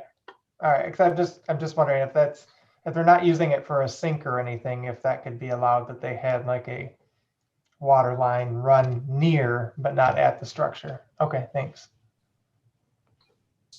Mr. Klatt. I think the only quick take, Mr. Murphy, I asked you about the 10% coverage and doing my math analysis, and it could be wrong. Again, my hang up would be just we're over 10%. You say I can get on board with structures that are large, that 800 square feet, if they meet the 10% rule. But in this case, it would require a pretty significant reduction of this based on my quick math. So with your shed and outdoor living space, it would probably cut that living space down to about 15 feet, give or take. So it'd be a bit of a challenge. Just want to throw that out there just for the sake of understanding how 10% would impact this overall structure. With the shed, it'd be about maybe a 15-foot outdoor living space and a 12-foot shed. So maybe there's some consideration for an overall reduction to get closer to 10%. I don't know if you consider that or how you came about your spacing needs for this, but 28 feet is wide, from a. My spacing needs are sort of interesting because when we first looked at this, we thought it was 800 square feet. Because the garage was under the house, we didn't realize it was part of the structure. So we had designed an 800 square foot outbuilding, not realizing the garage under the house counted. We understand that now. We're not questioning that, but that's how we got 800. So that's what we went for. Yes, the garage is 451 square feet. Might subtract that from the 1,000, and then we're left with 549 overall. So again, but then again, this is also quite a distance from the home and the rear lot line. So just wanted to throw it out there for the board's analysis. Mr. Ovak. Sorry, I got to unmute myself. So now that you understand that about the 800 feet and the 10%, would you be more amenable if we shrank it down from 28 feet for that eating area to 20 feet? Or no, you'd really like to keep with that 28 feet, or you'd like to delay this 1 month to think about it and come back to us with a smaller footprint that works for you? I don't think we can go all the way down to 10% and have it be practical of what we want to achieve. So if I'm being told that 11% has a better chance than 12%, I guess we would have to think about that, but I think I'd like to proceed with 12. So you wouldn't want to delay it a month to try and shrink it down, you just. Well, I'd want to hear from some fellow board members before we start really getting to the that's point fine. of. I just want them to think about it. All right, does any other board members have any questions for the petitioner or for staff? Mr. Klatt. Just to verify my numbers, I'm not a math major here. I was looking at about 549 square feet of space that's allowable for the structure based on that 10% coverage rule, if that makes sense. So they're asking for 800, that's about a 251 square foot reduction. If you factor in 20 feet of depth, it's about it's going to limit them to about 15 and a half feet. So Mr. Murphy, am I correct in my assessment that it's about 549 square feet of space available for this structure to comply with 10% coverage for accessory structures, factoring in 451 for the garage with an allowable 1,000 square feet? That sounds correct. That's what I came up with, so. About 549, so for the board's assessment.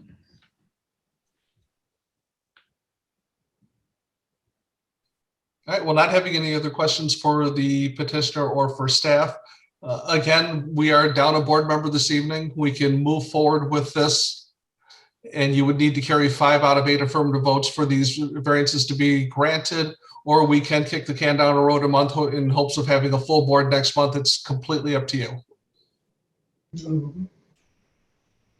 Yeah, let's proceed. Okay, we'll move forward. So I will bring it back to this side of the table for additional discussion, or if anybody's prepared to take action. Mr. Ofac. Well, first I'll take action on the utilities one. As you've stated before in previous other ones, the planning board would really love for us not to really take action. So therefore I will move to deny variance request C, the combination of utilities and accessory structure. We have a motion by Mr. Ofac and second by Mr. Klatt. As stated, and it's a lovely design, lovely concept. I would love to have something like that. But as we know, the planning commission's looking at this whole concept of everything going on in relation to accessory structures, and they really are preferring not to do anything on that. So because of that, I'm gonna go along with their wishes and not grant it. Mr. Klatt, any follow-up comments? No follow-up. All right. So Mr. Murphy, help enlighten me on this one a little bit, because this is a little bit new to us, because I'm so used to the combination of utilities coming in front of us being very consistent. And tonight we've had something that's sort of outside of our comfort zone. The ordinance, as I read it, and I went over it a couple times today to make sure I sort of had a semi-understanding of it, states that you cannot have a combination of utilities that would make an accessory dwelling potentially livable. And it specifically mentions water, sewer, gas, electric, phone, and cable. Which, so that's what our ordinance states. But obviously we have many friends with man caves in their garages, and they've got 50-inch TVs out there with electrical service and so forth. So when Anthony is making a motion to deny this, I'm wondering what level, because I want to be clear and fair to the petitioners, what would be allowed, so we don't make an overarching motion here that would negatively impact them. Well, the petitioner's element of natural gas and water are the single ones that are focused on. Okay, and so that's petitioner. All right, petitioner so that's, has their hand up, so maybe all right, they have some yes, comments. so water and natural gas. Yes, sir. Go ahead. Can we remove the water? Would that be? I'd be fine with removing the water. It was just for a hose, so we'll figure out a way around that. So, Mr. Murphy, if the water is removed, is there a need for a prohibition to be acted on at all at that point? So I don't recall, what are the combination of utilities at that point? So that would be Ethernet cable, electric, and gas. From what I'm recalling, no. All right, so the petitioner removing the water then also removes the need for item C. That seems correct. Okay. All right, so with that being the case, we can just call the motion and the support off the table as it no I'll longer. remove the motion as I suggested. And that looks like Mr. Klatt is okay with that also. Okay, so with that being taken care of, then that brings us just back to items A and B. Hold on, we've got a handful of hands here. Let me, Ms. Zook and then Ms. Robinson. I'm concerned because we denied one, or the last one we considered was gas and electricity, and that needed a variance. And we're saying that this one wouldn't need a variance if it's just gas and electricity and Ethernet? That's correct. The last one did. I apologize. You are correct. So the natural gas, I apologize. The natural gas is an element, an additional element. I didn't want to leave it. That's correct. I didn't want to leave it. That's a good catch. Thank you. I apologize. I do apologize. It's late. It's getting late. We're all getting a little Yeah. punchy here. Yeah. So, all right. So did you have anything you wanted to say, Ms. Robinson? You also had your hand up, or did she catch it? Okay, so then you would need a motion to include a mix of utilities that have electric and gas. All right, so I'm going to go to Mr. Moore first. I am going to make a motion to approve C and get this one out of the way before we discuss the others, since we did approve just this very one earlier with the gas and water and electric. Or, I'm sorry, gas and electric. It's getting late, sorry. No worries. Okay, so you're making a motion on C to include gas and electric. Mr. Klatt. Is that a second? Yes, Okay. correct. All right, Mr. Moore, any follow-up? I'm sorry. I guess should we be including the Ethernet in that, Mr. Murphy? I mean, is internet Appropriate. It's appropriate. You can go ahead and reference it. Yeah, It's I fine. guess I'll include that too. I mean, they're looking for internet for their TV or cable, I assume. So All right, so you're going to modify your motion to include the Ethernet cable, yes, and that's okay with you, Mr. Klatt? No further comment. Agreed. Okay, all right. Is there any additional discussion on this motion? Mr. Ofac? Since you have come up before with the planning, what would, in your thoughts, the planning feel on this one? Since you've stated before your thoughts on the planning with. Well, I was going to say, I'm this one I'm really conflicted on, just like the one we had earlier this evening, because I don't see how this mix of utilities makes a structure livable, but at the same time, I know we're waiting for a direction from the Plan Commission. You know, so even though I will be voting against it, if I happen to lose that vote, it's not going to break my heart.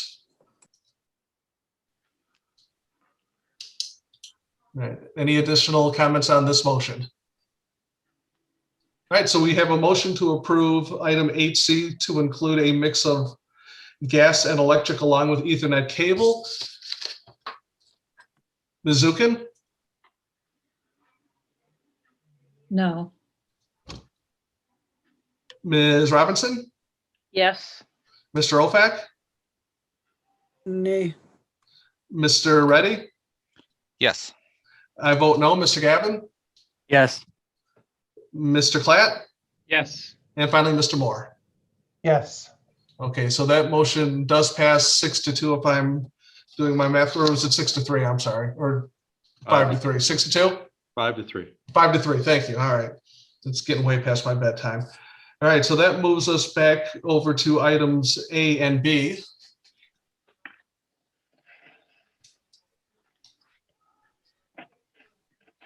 Mr. Ofac.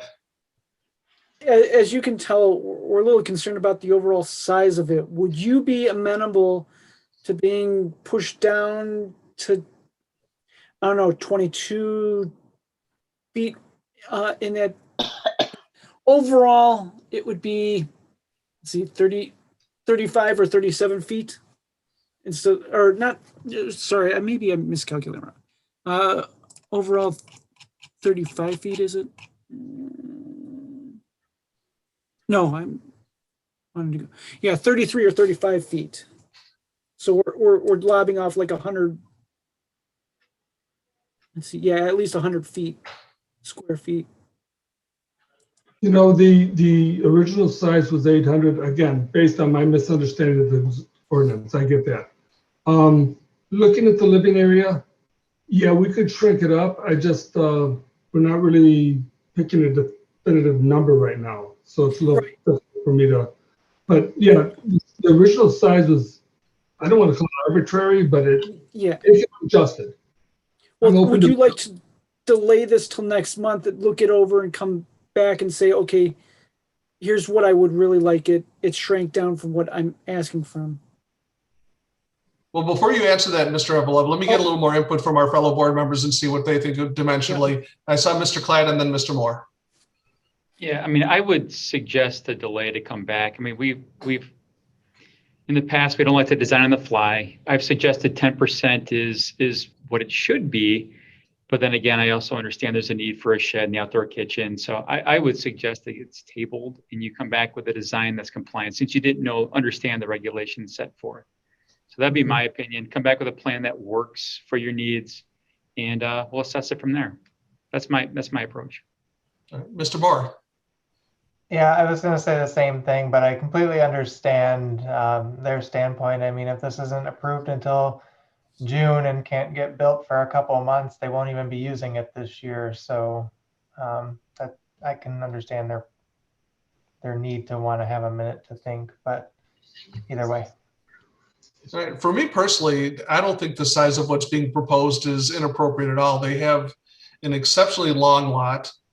It's going way in the back. This has been noticed to their neighbors. Nobody has complained about it. Quite frankly, I think it might be a bit of a disservice to shrink this thing down and put a postage stamp on a lot of that size. This in my mind, is very proportional, doesn't give me any heartache whatsoever. And I've always kind of felt that people who have attached garages are sort of put at a little bit of a disadvantage in terms of their ability to use their, their own living space, if you will, because this is underneath the roof on the house.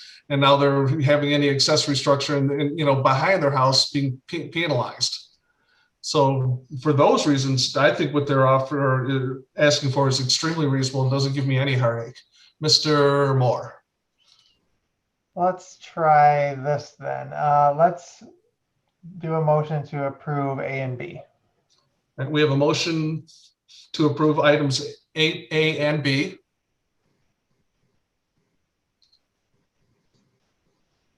Ms. Zukin, is that a second? All right, Mr. Moore. No, I agree with you. I mean, this is a larger lot, and I didn't really have any concerns about the size either. So I think it's a good plan, and I like the look of it. It's a cool design. Ms. Zukin. Yeah, I totally agree. It's way in the back. It's a larger lot than usual, and I don't see any reason why they should have to shrink it. Did I see your hand, Ms. Robinson? Okay. All right, so any other comment on the motion to approve items A and B? All right, then I will go ahead and do the roll call vote. Mr. Moore? Yes. Mr. Klatt? I changed my mind. I'll say yes. I'll say yes. Mr. Gavin? This is the same debate for me. I'm gonna go yes too. All right. I vote yes. Mr. Reddy? Yes. Mr. Ofac? No. Ms. Robinson? Yeah. And finally, Ms. Zukin. Yes. All right, so that motion does in fact carry. So I think we covered A, B, and C. You are all set. Thank you very much. Thank you very much. And if you find one or two of us sleeping in that thing 6 months from now, don't have us arrested. It looks amazing.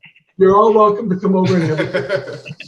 Remember that when you see me coming to check it out. Exactly. No problem. Thank you. All right, have a great night, you guys. Thank you, bye. Okay, so that moves us to item number 9, case number 210525, public hearing on the appeal of Jessica and Ryan Bagos, petitioner and owners for the following variances. A, to waive 0.02 feet of the minimum required 5-foot east side yard setback, and B, to waive 3.9% of the maximum allowable lot coverage of 30% to permit construction of a second-story addition and rear yard expansion of an existing single-family dwelling located at 717 Florence Avenue. And Mr. Murphy. This site is located at the corner, at a corner of Florence, and it contains a one-story single-family home with a detached garage. And I'll reference the petitioner's drawings to illustrate that they're seeking to add a second story and expanded rear yard addition to the existing single-family home. The lot itself is not entirely rectangular, and the house is not situated completely parallel with the side property line. You'll see that I'll refer to the existing survey. The existing survey at its nearest point, the house is 5.7 feet from the lot line, the side property line, and that's compliant. The proposed addition, which is illustrated in the shaded area here,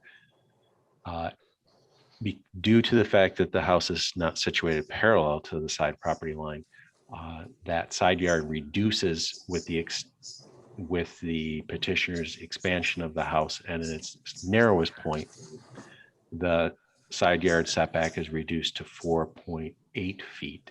So the petitioner is seeking a variance of 0.2 feet from the minimum required 5-foot setback.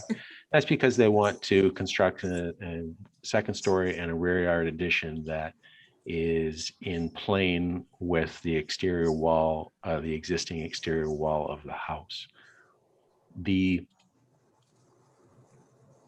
addition and the existing house, addition and the existing garage result in a total lot coverage of 25.3%. The petitioner is seeking a variance from the maximum allowable lot coverage based on the lot size. This is a little bit smaller size lot. The ordinance allows for a total lot coverage, again, that's everything with a roof line, to be no more than 1,800 square feet. I should correct myself because it's late. The existing house and garage cover 25.3% of the lot. The proposed rear yard addition, that increases the total lot coverage to 2,035 square feet. So again, above the maximum allowable 1,800 square feet. They're seeking that slight waiver from the total lot coverage.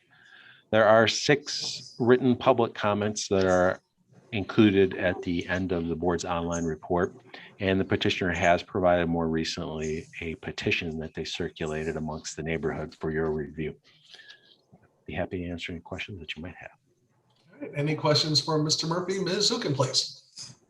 Mr. Murphy, do you happen to know what the square footage addition is because of the covered porch? How much square feet that is? Petitioner shaking their head, so I will defer to them. They've done their work. Do I have the mic here? Yes, sir. Go ahead.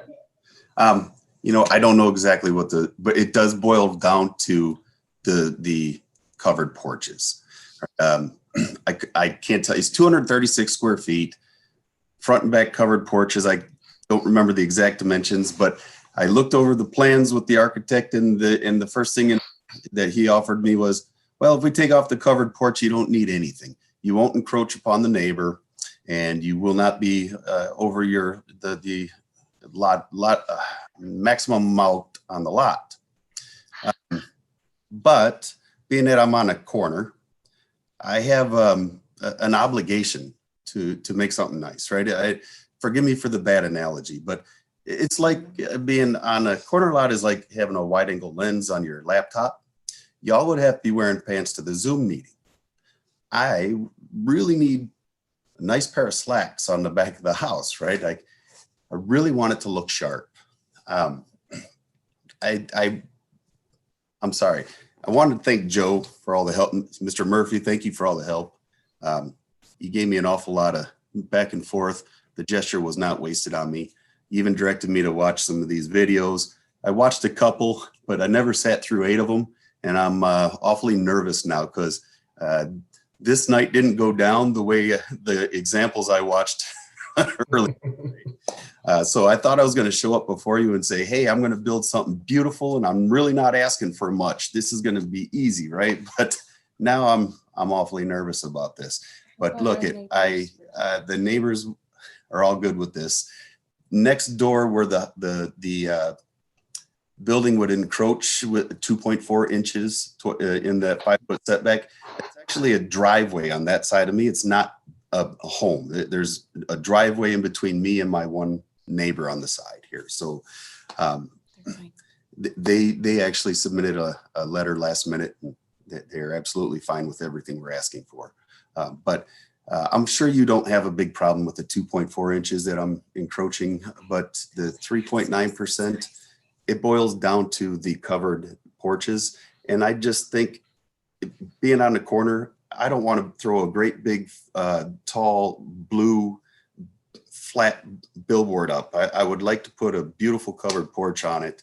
So when you come around the corner from Sherman, you see a nice, really nice covered porch, not a big flat back of a 2-story house.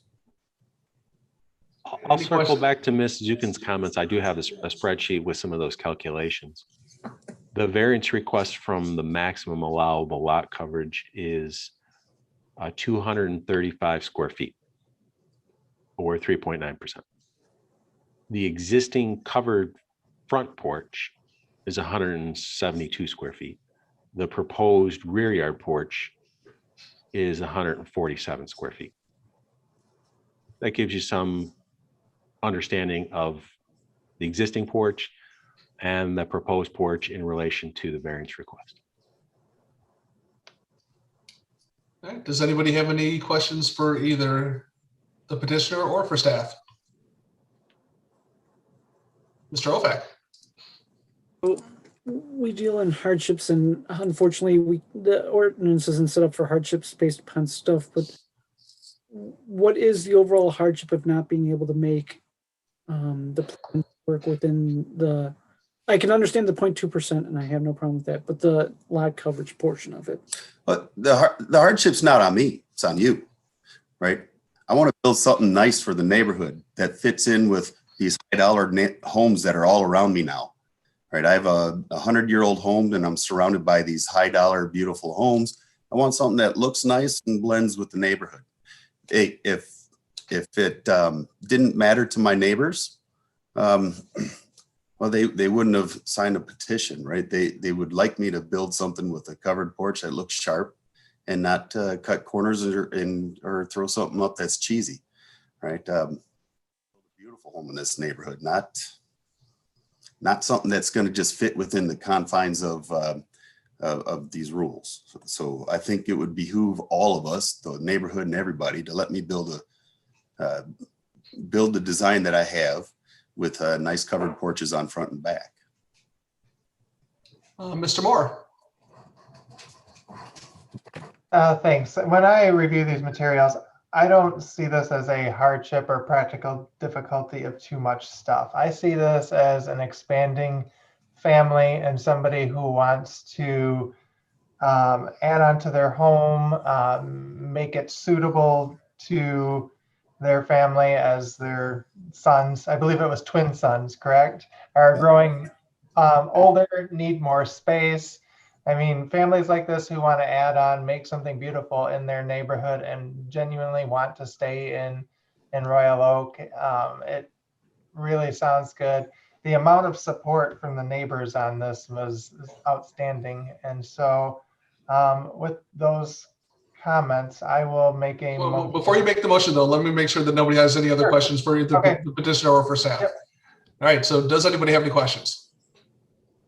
All right, not seeing any hands. Mr. Moore, the floor is yours. Well, All right, I will make I would a remind motion. Yes. to ask the petitioner. Yes. So as you've heard, we are down a board member. We can vote on it. You need to carry 5. You want to move forward? All right. Well, I don't know who's this missing board member. I didn't get to see him in action tonight.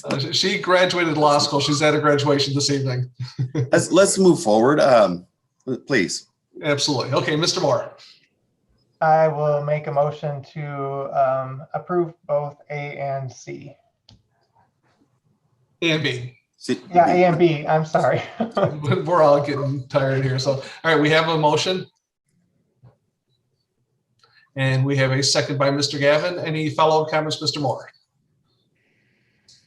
No, I had all my comments in the first time. Thanks. All right, anything from you, Mr. Gavin? Yeah, with the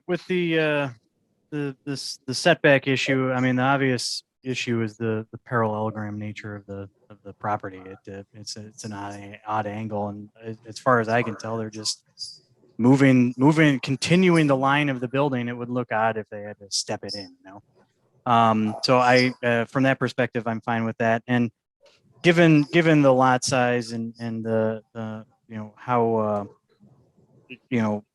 it's a relatively minimal ask, I think I'm good with it in terms of the lot coverage. So I'm in support. Excellent. All right. Does anybody else have any comments on Mr. or Ms. Zukin? I'm sorry. I just have a couple comments. First, I would like to say that regardless of how beautiful it is, we do have to show practical difficulties. I do see a practical difficulty in the shape of the lot. So I don't have a problem with that. And the fact that the extra square footage that takes you over the percentage is covered porch makes it easier for me to do that. My big concern is, are you going to keep that pirate ship there? Because it makes me smile. I can tell you, my boys are asleep right now. When I redo the house, that is going to be our green space. We're going to open up and really landscape the whole North Maple side. So I don't anticipate keeping the pirate ship. No. Oh, but, I'm going to miss it. Down the road. All right. Any other comments?